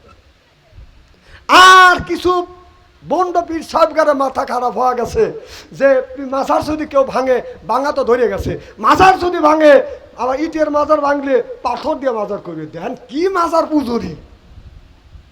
আল্লাহ রসুল বললেন পাকা দেখলে ভাঙে দিও, আর উনিরা ইটেরটা ভাঙে দিলে পাথর দিয়ে করাইবে, যাতে ভাঙবেন না পারে। আমার ভাইরা, আমার মুসলমান মায়েরা ওদিকে যেতে চাই না। মা বোনদের বলবো মা স্বামীর সাথে সুন্দর ব্যবহার করবেন, স্বামীর সাথে সুন্দর ব্যবহার করবেন, স্বামীর মনে কোনোদিন কষ্ট দিবেন না। মারে স্বামী যখন আসবে, মাঠের থেকে আসবে, আপনার সমস্ত কাজ আপনার জন্য হারাম হয়ে যাবে। স্বামী যখন আসবে, মা স্বামী যখন আসবে দৌড়া যা স্বামীর পাশে দাঁড়াইবেন, মুখের দিকে তাকাইয়া মুচকি হাসি দিবেন। আপনি যদি মুচকি হাসি দেন, আপনার স্বামী ওই মাঠে যাইয়া সারাদিন কাজ করছে, মনে যত দুঃখ আছে, ব্যথা আছে, আপনার মুখের দিকে তাকাইয়া তাকাইলে আপনার মিষ্টি হাসি দেখলে স্বামীর অন্তরে যত দুঃখ আছে সব দুঃখ বাজান ধুয়ে যাবে। চিল্লাইয়া কন মারহাবা। মারে আপনি যখন স্বামীর দিকে তাকাইয়া হাসি দিবেন, যদি চারটে দুইটা দাঁত স্বামী যদি দেখে, দুইটা নফল হজের সব আমল নামায় লিখে দিবে। যদি চারটা দেখে, চারটে নফল হজের সব আমল নামায় লিখে দিবে। হাদিস শরীফের মধ্যে আছে, স্বামী যদি আপনার 6টা দাঁত দেখে, 6টা নফল হজের সওয়াব আল্লাহ আমল নামায় লিখে দিবে। জোরকন সুবহানাল্লাহ। আর আমাদের দেশের অনেক বউ আছে, স্বামী ব্যবসায় গেছে, মাঠে গেছে, আসে দেখে স্বামীর যখন মাঠের থেকে আসে, পাশে দাঁড়াইয়া হাসিতে দেওয়া দূরের কথা, আইসে দেখে বিবির মনি খারাপ। কথা কম না কে? না এগুনি করবেন কেন? আপনার স্বামী আপনার জন্য কত কষ্ট করে তা জানেন? আপনাকে খুশি করবার জন্য, আপনাকে ভালো রাখার জন্য, আপনার পেটে ভাত দেওয়ার জন্য, আপনার পরনে কাপড় দেওয়ার জন্য, আপনার মুখে হাসি ফোটানোর জন্য এই স্বামী আপনাকে থুয়ে ঢাকা চলে যায়। কথা কম? সেই স্বামী মাঠের মধ্যে রোদের মধ্যে কাজ করে, ওই স্বামী ব্যবসা করবার জন্য যায় জীবনের ঝুঁকি নিয়ে, একমাত্র আপনার মুখে হাসি ফোটানোর জন্য। আর মুখের মধ্যে আপনি কি নিয়ে থাকেন? যারা পুরুষ আছে তারা মনে মনে বলে, হুজুর বলেন সাইজ করে ভালো না, খালি কি মেয়েদের দোষ আছে, পুরুষের দোষ আছে? আচ্ছা একটু দোষ করলো তাই কি ধরে মারা লাগবে নাকি? এমন মারে হেটা মানুষের কাছে আর বলা যায় না। বউ মারবেন কেন? বউ মারা হারাম। বউ যারা মারবে, এই হাত দিয়ে যারা বউ মারবে, শুনে রাখেন, যারা বউ মারছেন, এই হাত দিয়ে যারা বউ মারবেন তাদের হাতের মোনাজাত দান খয়রাত আল্লাহর দরবারে কবুল হবে না, হইতে পারে না। কে মনটা ছোট হয়েছে কে? আর মা বোনেরা শুনে বলবি না, হারে এত সুন্দর শোনানো বলবে কোনে আসিল হুজুর, আমার বলে দাম নাই, সব বোনের ছেড়ে ভালো করে বুঝর, চুল ধরে ধরে মারে। মা বোনদের বলবো, মা স্বামী যদি মা রাগের সময় তোমার গায়ে যদি আঘাত করে থাকে গো মা, ওই জায়গাটা চিহ্ন করে রাখো মা। স্বামীর হাতের ছোঁয়া তোমার শরীরে যেই জায়গা লাগছে, দোজখের আগুনে কোনোদিন ওই জায়গা পুড়িবে না। সুবহানাল্লাহ জোরে কর। তাহলে বোঝা গেল স্বামীর কি রহমতের হাত, কি বরকতের হাত, সুদ খাওয়া হাত, বোট মারা হাত। কথা বুঝতেছেন না? বিড়ি খাওয়া হাত, বিড়ি যারা খায় তাদের হাত দিয়ে গন্ধ, মুখ দিয়ে গন্ধ, জামা দিয়ে গন্ধ, দাড়ি দিয়ে গন্ধ, চাদর দিয়ে গন্ধ, টুপি দিয়ে গন্ধ, লেবে দিয়ে গন্ধ। আমার হয় ছন্দ, ওর বউ থাকে কেমনে রে আল্লাহ রে, জোরকন ঠিক কিনে। টাটকা বিড়ি খায়া বইয়ের মুখের কাছে যখন মুখলে, বিড়ি খাইলে মুখ দিয়া সেন হয় না, গন্ধ হয়। যেরকম বউ খালি মুখ গুড়ায়, স্বামী বলে বিবিরে আমি তোমার মুখের কাছে মুখ নিচ্ছি আর তুমি মুখ গুড়াইছো। বিবি বলে আমার শরমও করে, লজ্জা করে, তোমার মুখের চাইতে পাছার গন্ধ বেশি। কত করে না কথা ইস্তেরি করে থুয়ে যাবো আজকে। ও আজ কেবল শুরু করতেছি, দেখলেন কি? মা বোনদের বলি, মা স্বামী যদি তোমাকে মারিয়া থাকে মা, হাদিস শরীফের মধ্যে আসছে, আল্লাহ রাসূল বলেছে, ও নারী রে, স্বামী যদি তোমার আগের সময় তোমাকে আঘাত করে থাকে, মাইরিয়া থাকে মা, ওই জায়গাটা চিহ্ন করে রাখো। স্বামীর হাতের ছোঁয়া তোমার শরীরে যেই জায়গা লাগবে ওই জায়গাটা চিহ্ন করে রাখো। স্বামীর হাতের ছোঁয়া যেই জায়গা লাগছে দোজখের আগুনে কোনোদিন পুড়বে না। সুবহানাল্লাহ জোরে কর। আর তোমার স্বামী মারছে মা, স্বামী মারছে, এই কথা যেন গ্রামের মানুষ শোনে না, এমনকি পড়শি যেন শোনে না, এমনকি তোমার শ্বশুর শাশুড়ি যেন শোনে না তোমার স্বামী তোমাকে মারছে, এমনকি তোমার যা আর তোমার বাসুর যেন, দেওর আর বাসুর যা যেন শোনে না তোমার স্বামী মারছে। হাদিস শরীফের মধ্যে আছে এমনকি তোমার স্বামী তোমাকে মারছে, তোমার ঘরের মেয়ে তোমার সন্তান যেন শোনে না তোমার স্বামী তোমাকে মারছে। যদি এই কথাটা, যদি স্বামী মারছে মা, এই কথাটা যদি আপনি গোপন করে রাখেন, কিয়ামতের ময়দানে আল্লাহ নবী বলেছে ওই নারীদের কিছু কিছু গুণ আল্লাহ গোপন করে জান্নাতে দিবে। যেরকম আর আমাদের দেশে স্বামীরা যদি রাগ করে একটা থাপ্পড় দেয়, চেঁচা সাত বাড়ি মাথায় তোলে, রাস্তার পাশে বসে বসে কান্দে আর কয় সর্বনাশা চুল দইরে পিটল রে রে, কেউ ঠেকাইল না রে। না না, ওই রকম গীত গাওয়া বাদ দেও।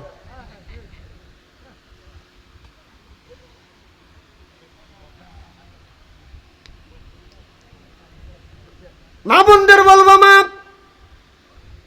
স্বামীর সাথে সুন্দর ব্যবহার করবে। মা আয়েশা রাদিয়াল্লাহু তাআলা আনহা একদিন আমার নবীর, আপনার মা আয়েশা রাদিয়াল্লাহু তাআলা আনহার উরুর উপরে আমার নবী মাথা দিয়ে আছে। এখন মা আয়েশা লক্ষ্য করে দেখে আমার নবীর আপনার 30 থেকে 32টা অথবা 27টা দাড়ি দিয়ে চুল দিয়ে বাদান পেকে গেছে। আমার নবী বলে, আমার মা আয়েশা বলে, ইয়া রাসূলুল্লাহ, ইয়া হাবিবাল্লাহ, আপনার দাড়ি থেকে চুল দিয়ে কয়েকটা পেকে গেছে। আমার নবী বলে, আয়েশা, এই চুল সব সময় আপনার কালো থাকবে না, যখন দেখবে দাড়ি চুল পাকছে আস্তে আস্তে লোকটা বৃদ্ধর দিকে বাদান চলে যাচ্ছে। এরপরে নবী মা আয়েশা আমার নবীর শরীর দেখতে দেখতে লক্ষ্য করে দেখে আমার নবীর শরীরে আপনার কালা কালা দাগ দেখা যায় বসন্তর গোটার মতো। আমার নবীকে মা আয়েশা বলে, ইয়া রাসূলুল্লাহ, ইয়া হাবিবাল্লাহ, নবীজি গো, আপনার শরীরে কি বসন্তর গোটা হয়েছিল? ও নবীজি, কালো কালো দেখা যায়। আমার নবী ধা ধা করে চোখের পানি ফেলে দিয়ে কান্দে। মাইশা বলে, রাসূল গো, আমি কি বেয়াদবি করেছি গো নবীজি? যদি বেয়াদবি করে থাকি মেহেরবানি করে আপনি আমারে মাফ করে দেন গো নবীজি। এই কথা বললে আপনি কষ্ট পাবেন, চোখে পানি আসবে, আমি জানি না। রাসূল গো, আপনি আমাকে মাফ করে দেন। আল্লাহ নবী কান্দের বলে, আয়েশা, তুমি ভুল করো না। আয়েশা রে, আমি তোমাকে ভুল বলে আখ্যাত করছি না, তবে শোনো রে আয়েশা, এটা বসন্তের গোটা না, বসন্তর গোটা না। আয়েশা রে, আমি নবী এই কোরআনের দাওয়াত দেওয়ার জন্য আমি যখন তায়েফের ময়দানে যখন গিয়েছি, আয়েশা রে, তায়েফের ছেলেরা আমাকে পাগল বলে আখ্যাত করেছে। কেউ বা নবী পাগল বলে, কেউ বা বলে জাদুঘর। আল্লাহ কোরআন সাক্ষী দেয় সে জামানার পয়গাম্বর। আয়েশাকে নবী বলে, আয়েশা, আয়েশা রে, এটা বসন্তর গোটা না। আমি যখন কলমের দাওয়াত দিতে গিয়েছিলাম, তাইফের ছেলেরা, তাইফের মানুষেরা ছেলেদের কারিয়ে দিলেন, লাগিয়ে দিলেন, মুহাম্মদ সাল্লাল্লাহু আলাইহি সাল্লাম পাগল হয়েছে।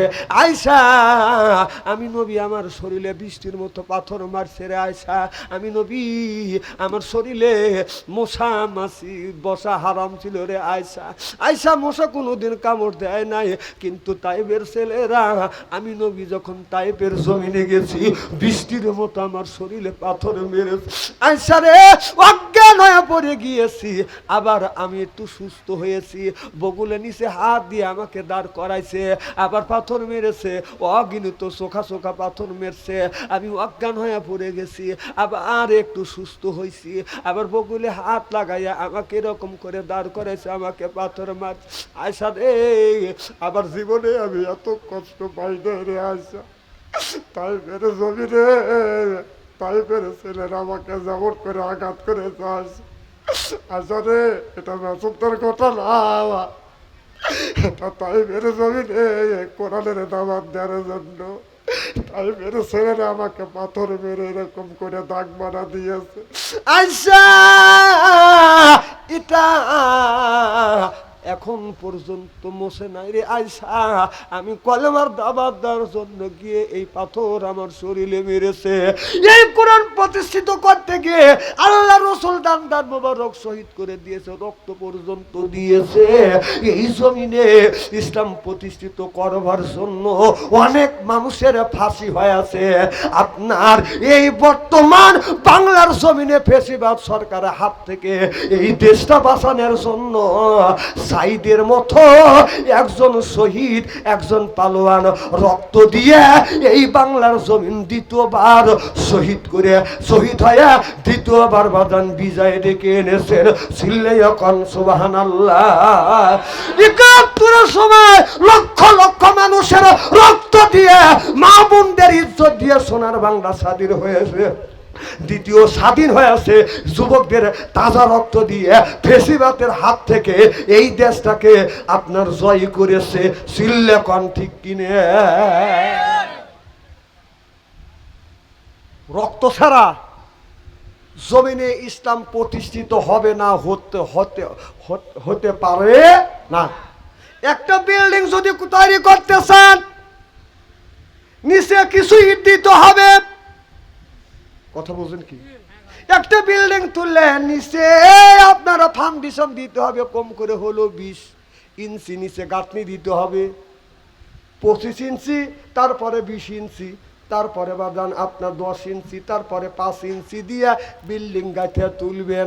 আপনার কোনো ইট, সব ইটি যদি বলে নিচে আমরা যাব না, সবাই আমরা উপরে থাকবো, আপনারা বলুন বিল্ডিং কি হবে? জোরকন হবে? আপনার মতো আমার মতো উপরে থেকে খালি মাছ মারিয়া খাবো, তাহলে ইসলাম প্রতিষ্ঠিত হবে না। ইসলাম প্রতিষ্ঠিত করতে গিয়ে আপনার টাকা দেওয়া লাগবে, পয়সা দেওয়া লাগবে, জিয়াদের ময়দানে যাওয়া লাগবে। পয়সা হলে ইসলাম প্রতিষ্ঠিত করবার জন্য জীবন দেওয়া দরকার হলে আবু সাইদের মতো রক্ত পেতে দিব। জীবন দেওয়ার দরকার হলে ফাঁসির মঞ্চে উঠবো, জমিনে ইসলাম কোরআনের রাজ কায়েম করে ছাড়বো। চিল্লাইয়া কোন মারহাবা। রক্ত ছাড়া ইসলাম কোনোদিন বিজয় হয় নাই, রক্তপাত ছাড়া কোনো দেশ স্বাধীন হয় নাই। যেরকম ঠিক কিনা? পৃথিবীর যতগুলি দেশ স্বাধীন হয়েছে, সব দেশ স্বাধীন হয়েছে রক্তের বিনিময়, জীবনের বিনিময়, ইজ্জতের বিনিময়। যেরকম আবার দ্বিতীয়বার বাংলাদেশ স্বাধীন হলো আপনার যুবকদের রক্তের বিনিময়। আমার ভাইয়ের, আমার রাত তো অনেক হয়ে গেছে, আর মোনাজাত করে ভালো, তাই না? হ্যাঁ, না না, সারা রাত কি সম্ভব নাকি? আরে ভাই, আমি ওইটা কি বলছি যে সারা রাত ওয়াজ করবো? না না, আসলে কি আমি এটা বলছি, আর সারা রাত থাকা কি সম্ভব? লা ইলাহা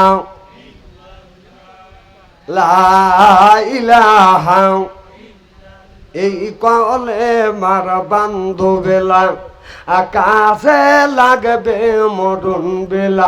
এই কলে মার রোশনীতে কবর হবে তোমার উজালা।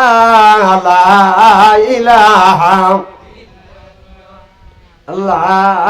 ইলাহা বহু দূরে মাদিনা, আমি কেমনে যাব জানি না।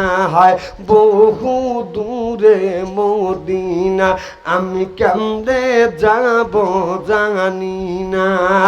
দয়াল আল্লাহ দয়া করো, নসিব করো মদিনা। লা ইলাহা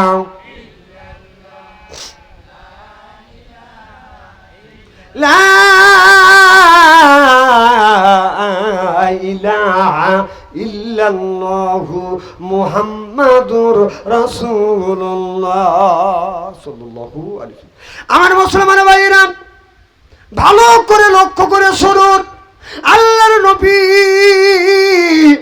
তাইফের জমিনে নবীকে এরকম করে বাদান আঘাত করেছে। আমার নবী বলেন, আয়েশা আমার শরীরে বসন্ত হয় নাই রে আয়েশা, মশা মাছি পরা হারাম, কিন্তু তাইবের ছেলেরা আমি নবী আমাকে পাথর মেরেছে, এখন পর্যন্ত ওই দাগটা মোছে নাই। আজকে এই বছর এমন কর সেরা গরম, কি কর, এই গরমের মধ্যে যে আপনারা বসে আছেন, আমি এই মাহফিল থেকে মন্তব্য করছি আপনারা সকলেই জান্নাতি হবেন। আমিন কন, জোরে কন। অনেক মানুষ আসতে পারে না যে গরমের মধ্যে মরতে যাবো, অত বেহেস্তের দরকার নাই। অনেক লোক ফাঁক ফাঁক দিয়ে ঘুরতেছে আর খালি বাতাস খেতে তার বিড়ি টানতেছে, হুজুর ওয়াজ তো ভালোই করতেছে। আর আপনারা কষ্ট স্বীকার করিয়া জান্নাতের আশায় দিন প্রতিষ্ঠিত করবার লক্ষ্যে কোরআনের মাহফিলে গরমের মধ্যে বসে আছেন। আল্লাহর কাছে দোয়া করি, আল্লাহ একটা নেক আমল শিক্ষা দিও, যে এই আমলের বিনিময়ে যেন তোমার জান্নাত পাইতে পারে। জোরকান আমিন। আমার ভাইয়েরা ভালো করে লক্ষ্য করে শুনুন, আয়েশা রাদিয়াল্লাহু তাআলা আনহা আমার নবীকে এত ভালোবেসেছেন। আমার নবী বিবিদেরকে নিয়ে আমার নবী মাঝে মধ্যে বাজান ঘুরতে যাইতেন। আমার নবী বলে, আয়েশা, জ্যোৎস্না রাত আমার নবী তার বিবি আয়েশাকে নিয়ে বাজান হাঁটাকোটা করতেছে। নবী বলে, আয়েশা রে চলো আমরা দুইজন দৌড়বাজ ধরি। এবার আমার নবী আর নবীর স্ত্রী মা আয়েশা দুইজন দৌড়বাজ ধরলেন। দৌড়তে দৌড়তে আমার মা আয়েশা রাদিয়াল্লাহু তাআলা আনহু আমার নবীর একটু দৌড়া আগে গেলেন। আগে যাইয়া মুস্কি হাসি দিয়া বলে, ইয়া রাসূলুল্লাহ, ইয়া হাবিবাল্লাহ, আপনি কিন্তু আমার সাথে দৌড়তে পারলেন না। আমার নবী বলে, আয়েশা রে তা তো দেখলাম তুমি দৌড় আমার আগে চলে গেছো রে আয়েশা। এইভাবে আবার কিছুদিন চলে গেল। কিছুদিন পরে আমার নবী তাকিয়ে দেখে জ্যোৎস্না রাত। আমার নবী বলে, আয়েশা পূর্ণিমার রাত, চলো একটু মাঠের মধ্যে বেড়াই আসি। আমার নবী তার স্ত্রী আয়েশাকে নিয়ে মাঠের মধ্যে বেড়াতে গেলেন। যা বলে, আয়েশা রে আজকে পূর্ণিমার রাত, চলো আজকে আমরা দুইজন দৌড়বাজ ধরি। এবার আমার নবী আর আয়েশা দুইজন দৌড়তে দৌড়তে আমার নবী একটু দৌড়া আগে যাইয়া মুস্কি মুস্কি হাসে দিয়ে বলে, আয়েশা রে ওই দিন তোমার সাথে দৌড়তে পারি নাই, আজকে দৌড়াইয়া তোমার আগে যাইয়া ওই দিনকার বদনা নিয়ে ছাড়লাম রে আয়েশা। চিল্লে এখন সুবহানাল্লাহ। এই জন্য মাঝে মধ্যে বিবিকে নিয়ে বেড়াতে যাবেন, এরপরে হাওয়া খাইতে যাবেন, আপনার যেখানে মন চায় যাবেন, তবে শরীয়তের বিধান মাথায় রাখিয়ে আপনি যাবেন, বেপরদাভাবে আপনারা বিবিকে নিয়ে যাবেন না। অনেক মানুষ দেখছি বউকে নিয়ে আপনার মার্কেটে যায়, আপনি মার্কেটে যান কিন্তু দুঃখ নাই, আপনার বউকে এমন বানাবেন, এমন জিনিস পরাবেন, আপনার বউকে দেখে মানুষ যেন বলে খালা, আম্মা, ফুবু, আম্মা, কথা বুঝতেছেন না। আর মেয়েরা এমন মেয়েরা মার্কেটে যায়, এমন বোরখা পরে টাইট, পিছন থেকে যুবকেরা করে ফাইট। কথা কন না কে? কিছু কিছু যুবকেরা বোরখা পরিয়ে আপনার এমন টাইট বোরখা পরে আপনার আকর্ষণ করতে করতে বিকর্ষণের পরিণত হয়। কথা কন? এমন বোরখা পরে, এই বোরখা পরিয়ে মানসিক আকর্ষণ করে না। না, ডিলে ডিলে বোরখা পড়তে কি হয়? এদের উদ্দেশ্যই হলো মানুষকে পাগল করা, মানুষের ঈমান নষ্ট করা। মা বোনদের বলবো, বাড়িতে মা বোনেরা সাজে না, পুরুষের সাত হইল মানুষের তিনটা সাঙাত। জোরকন কয়টা? জোরকন। এক নাম্বার সাত, মানুষ বাজার মরতে চায় না। কথা কন না কে? যদি আল্লাহ 150 বছর যদি হায়াত দেয়, তারপরে বলে এইটা হায়াত হইল। কথা কন না কে? এক নাম্বার মানুষ মরতে চায় না। 2 নাম্বার মানুষকে টাকা পয়সা দিয়ে এই মানুষের পেট বাঁধান ভরান যায় না। কথা কন না কে? তাই যদি না হয় আমাদের দেশে আপনারও ওই যে দরবেশ বাবা, কথা বুঝতেছেন না, হাজার হাজার কোটি টাকা, এত হাজার হাজার কোটি টাকা থাকার পরেও হাজার হাজার কোটি টাকা বাঁধান আত্মসাৎ করছে। সরকার ঠিক কিনে এখন ওরাই লাগে গেছে। দেখেন এই যে দরবেশ বাবা সে বলেছিল হাদিসে তো ভুল আছে, কোরআনেও ভুল আছে। দেখেন ওর সাইজ কি, চিন্তা করছে। আর আল্লাহ বলছেন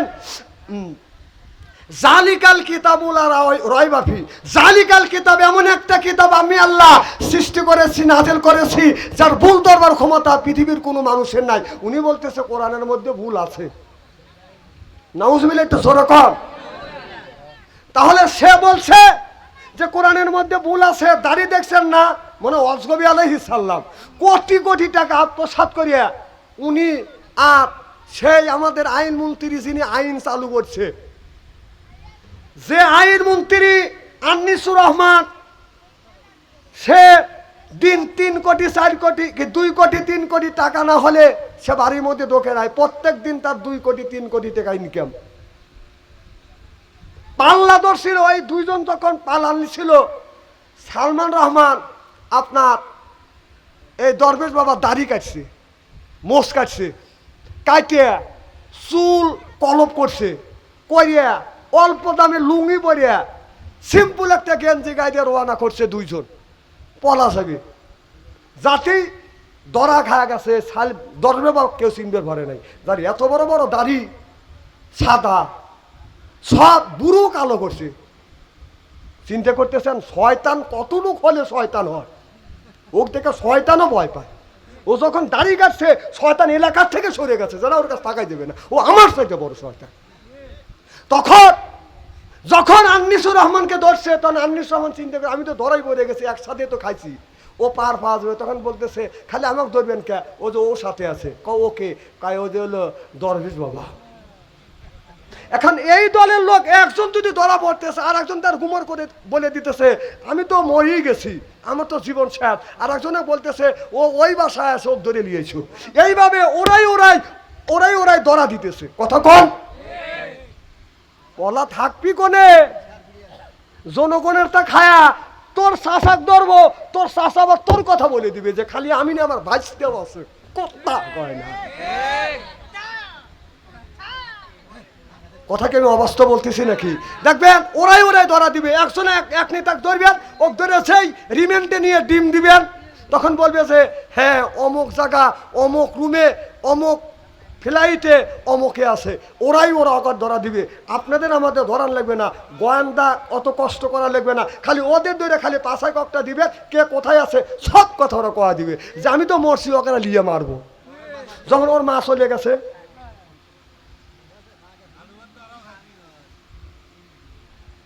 আমাদের খাওয়াইছে সেই পচা ময়দার রুটি, আমাদের শুকনো গুড় আমাদের খাওয়াছিস। আগে আমরা খাচ্ছি 2 মাস 3 মাস 5 মাস, 2 বছর 5 বছর 10 বছর। তোদের খাওয়া লাগবে মৃত্যুর আগ পর্যন্ত। খা। এই যদি বলছে মহিমুরবিরে বলছে, কথা অবাস্তব বলে নাই। তুমি যদি ইটে দিয়ে ডেল দাও, পাথরের ডেল তোমার খাইতেই হবে, খাইতেই হবে, খাইতেই হবে। কারণ আমাদের ইট দিয়ে ডেল দিছ, মানুষকে ইট দিয়ে ডেলেছ, পাথরের ডেল খাও এখন করতেছে আল্লাহ এত কষ্ট চাইতে মৌত দেও। আমরা আল্লাহর কাছে দোয়া করি আল্লাহ হায়াত 200 বছর বাড়া দেও।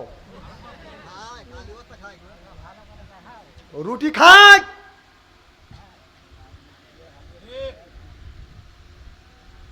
এখন মনোযোগ করে দেবো কই লোকজন কই। আমার ভাইয়েরা আমার ভালো করে লক্ষ্য করে শুনুন। খুব কি খারাপ লাগতেছে নাকি? নারে তাকবীর। আল কোরআনের আলো, আল হাদিসের আলো, কোরআন হাদিস শিখানে, আলিম উলামা শিখানে। নারে তাকবীর। আর একটা কথা বলি, যারা আমাদের এলাকায় হিন্দু ভাইরা আছেন, আপনারা ওই সরকার থাকতে যদি মণ্ডপ তুলে থাকেন গ্রামের মধ্যে 5টা, আমরা অনুরোধ করব আপনারা একটা বাড়তি করে তোলেন। আপনাদের পাহারা দেওয়ার জন্য র্যাব পুলিশের দরকার নাই।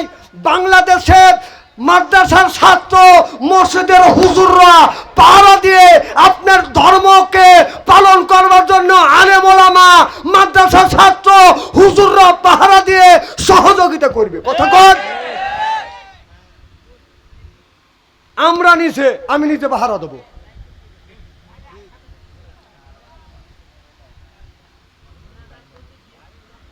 আর আমাদের কথা, যার যার ধর্ম উৎসব তাদের, ধর্ম যার যার উৎসব তার তার। কথা বলেন, ধর্ম যার যার উৎসব তার তার। আর আগে ছিল ধর্ম যার, বাহ, মানে এ কথা এই ব্যক্তি বলতে পারে যার জন্মের মধ্যে ভুল আছে, হিন্দুর রক্ত আছে, সে ছাড়া ইমানদার মানুষ বলতে পারে না। কথা কয় না রে। আমরা বলবো ধর্ম যার যার উৎসব তার। এই জন্যই হিন্দু ভাইরা ধর্ম করবে, তাদের সহযোগিতা করবেন, তাদের উৎসবে যায়। তারা যখন আপনার আলতি ভাঙা ড্যানেজ দেয়, আপনারা ড্যানেজ দিলে তারা মনে মনে নারাজ হয়, তা জানেন না? কোন জ্ঞানে আপনারা জান ওদের ধর্মের মধ্যে আপনারা গরু কোরবানি দেওয়ার সময় ওরা কয়জন আছে কোন? তো আল্লাহ যেন মানার তৌহিদ দেয় সকলে কোন আমিন। এখন দোয়া করা হবে ইনশাআল্লাহ। আপনারা একটু কাতার করে বসেন। যে ডানি আছেন এটা আগাতে বলেন, বামে আছেন ব্যাটেতে বলেন, নিজ দায়কে কাতার করেন। এখন তাবরাক দেওয়া হবে। এই এলাকার ভাই বোনেরা কে কোথায় আছেন তাড়াতাড়ি আসেন, এক্ষুনি তাবারক দেওয়া হবে।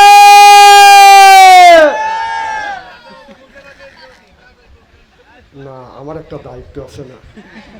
ওদের বাচ্চা আনসারে আইছিল। হ্যাঁ, আপনারা একটু কাতার করে বসেন। এই অবস্থায় দেন, তাবারক দেওয়া ধরেন। হ্যাঁ, আপনারা তাবারক দেওয়া ধরেন, কখন মনোদত করে আমি দেখবো না। দেন, নিয়েছেন তাবারক, নিয়েছেন। আপনারা সকলেই আস্তাক ফিরুল্লাহ 7 বার পড়েন। আস্তাক ফিরুল্লাহ, আস্তাক ফিরুল্লাহ, আস্তাক ফিরুল্লাহ। এই দোয়া পড়তে পড়তেই আপনারা তাবারক দিবেন। তাবারক হাতে নিয়ে মোনাজাত করবো। তাছাড়া এই তাবারক মোনাজাত ধরবো নি। ওনারা কোন তাবারক 1 টোপলাই কি 2 টোপলা লোবো, ডিস্টার্ব হয়। তা মনোরথের মধ্যে আদ্য মুখ খুলে বাদাত সকলে বাতের মগজ উঠে না। তাবারক নিয়ে উঠে যাওয়ার লোক না এরা। এদের মানে স্পিরিট আছে, যারা উঠে দেবে তারা আসেই নি। গরমের মধ্যে মরবেন লেগেছে, এরা বেহেশতি মেহমান। গরমকে উপেক্ষা করে এরা কষ্ট করে বসে আছে। এদের এমানের একটা স্পিরিট আছে, এদের প্রতি আমার বিশ্বাস আছে, এদের উপরে আল্লাহর রহমত নাযিল হবে। আমিন কোন। সকলেই আস্তাগফিরুল্লাহ, আস্তাগফিরুল্লাহ, আস্তাগফিরুল্লাহ, আস্তাগফিরুল্লাহ, আস্তাগফিরুল্লাহ। আর আপনাদের অনুরোধ করব, কেউ ফজরের নামাজ কাজা করবেন না। ইনশা আলহামদুলিল্লাহ ফজরের নামাজ পড়বো। খালি ফজরের নামাজ কেন, 5 ওয়াক্ত নামাজ পড়ে 1 ওয়াক্ত নামাজ কাজা করবো না। এখন আপনি বাবা, আপনি নামাজ পড়বেন, আপনার কি দায়িত্ব শেষ? না, আল্লাহ বলছে নিজে বাঁচো, তোমার আহিল পরিবারকে বাঁচা। ও আনফুসিকুম ও আহিলিকুম নারা। নিজে বাঁচো, তোমার আহিল পরিবারকে বাঁচা।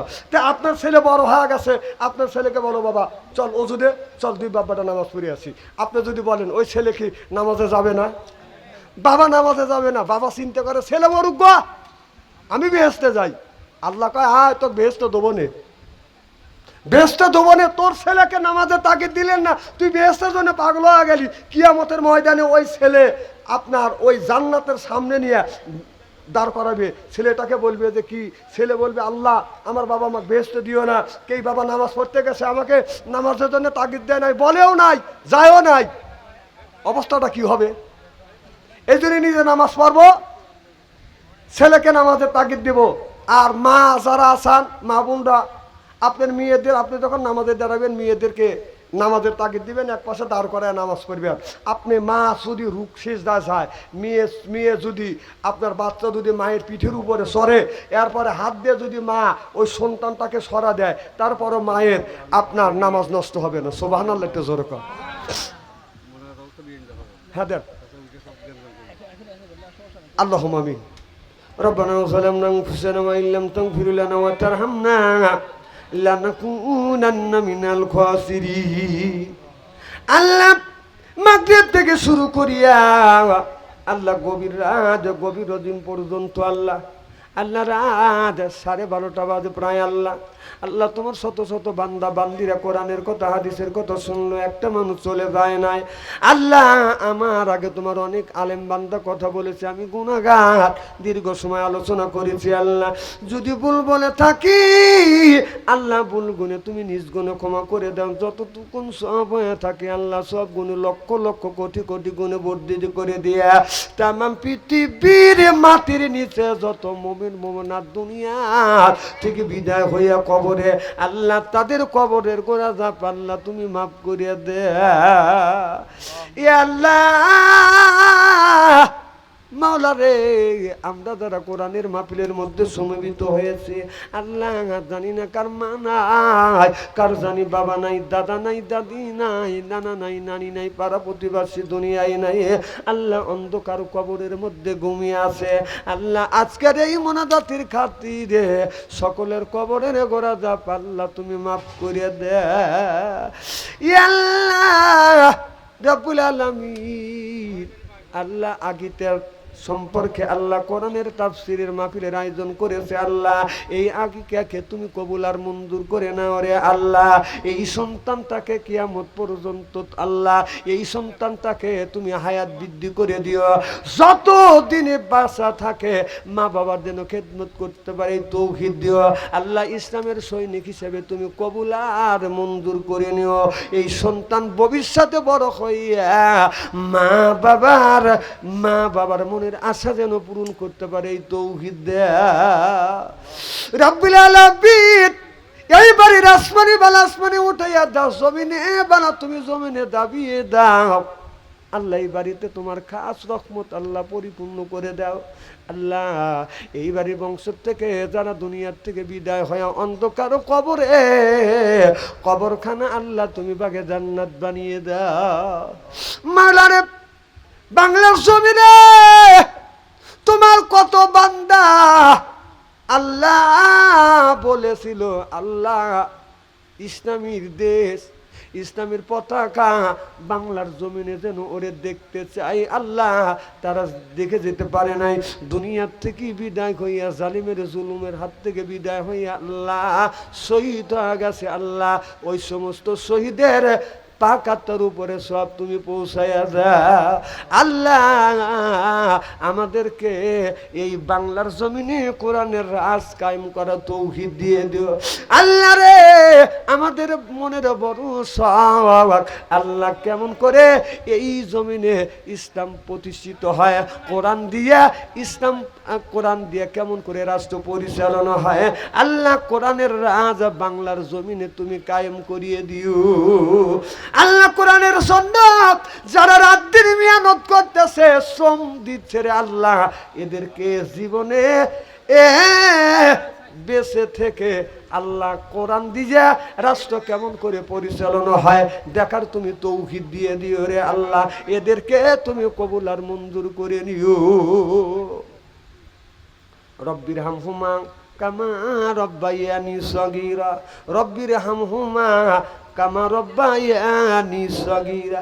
আল্লাহ আমি গুনাহগার, দীর্ঘদিন ধরে আল্লাহ আমি বাবা হারাইছি, মা হারাই এতিম হইছে আল্লাহ। আমার মতো তোমার কত বান্দা মা হারাইছে, বাবা হারাইয়া এতিম হইছে রে আল্লাহ।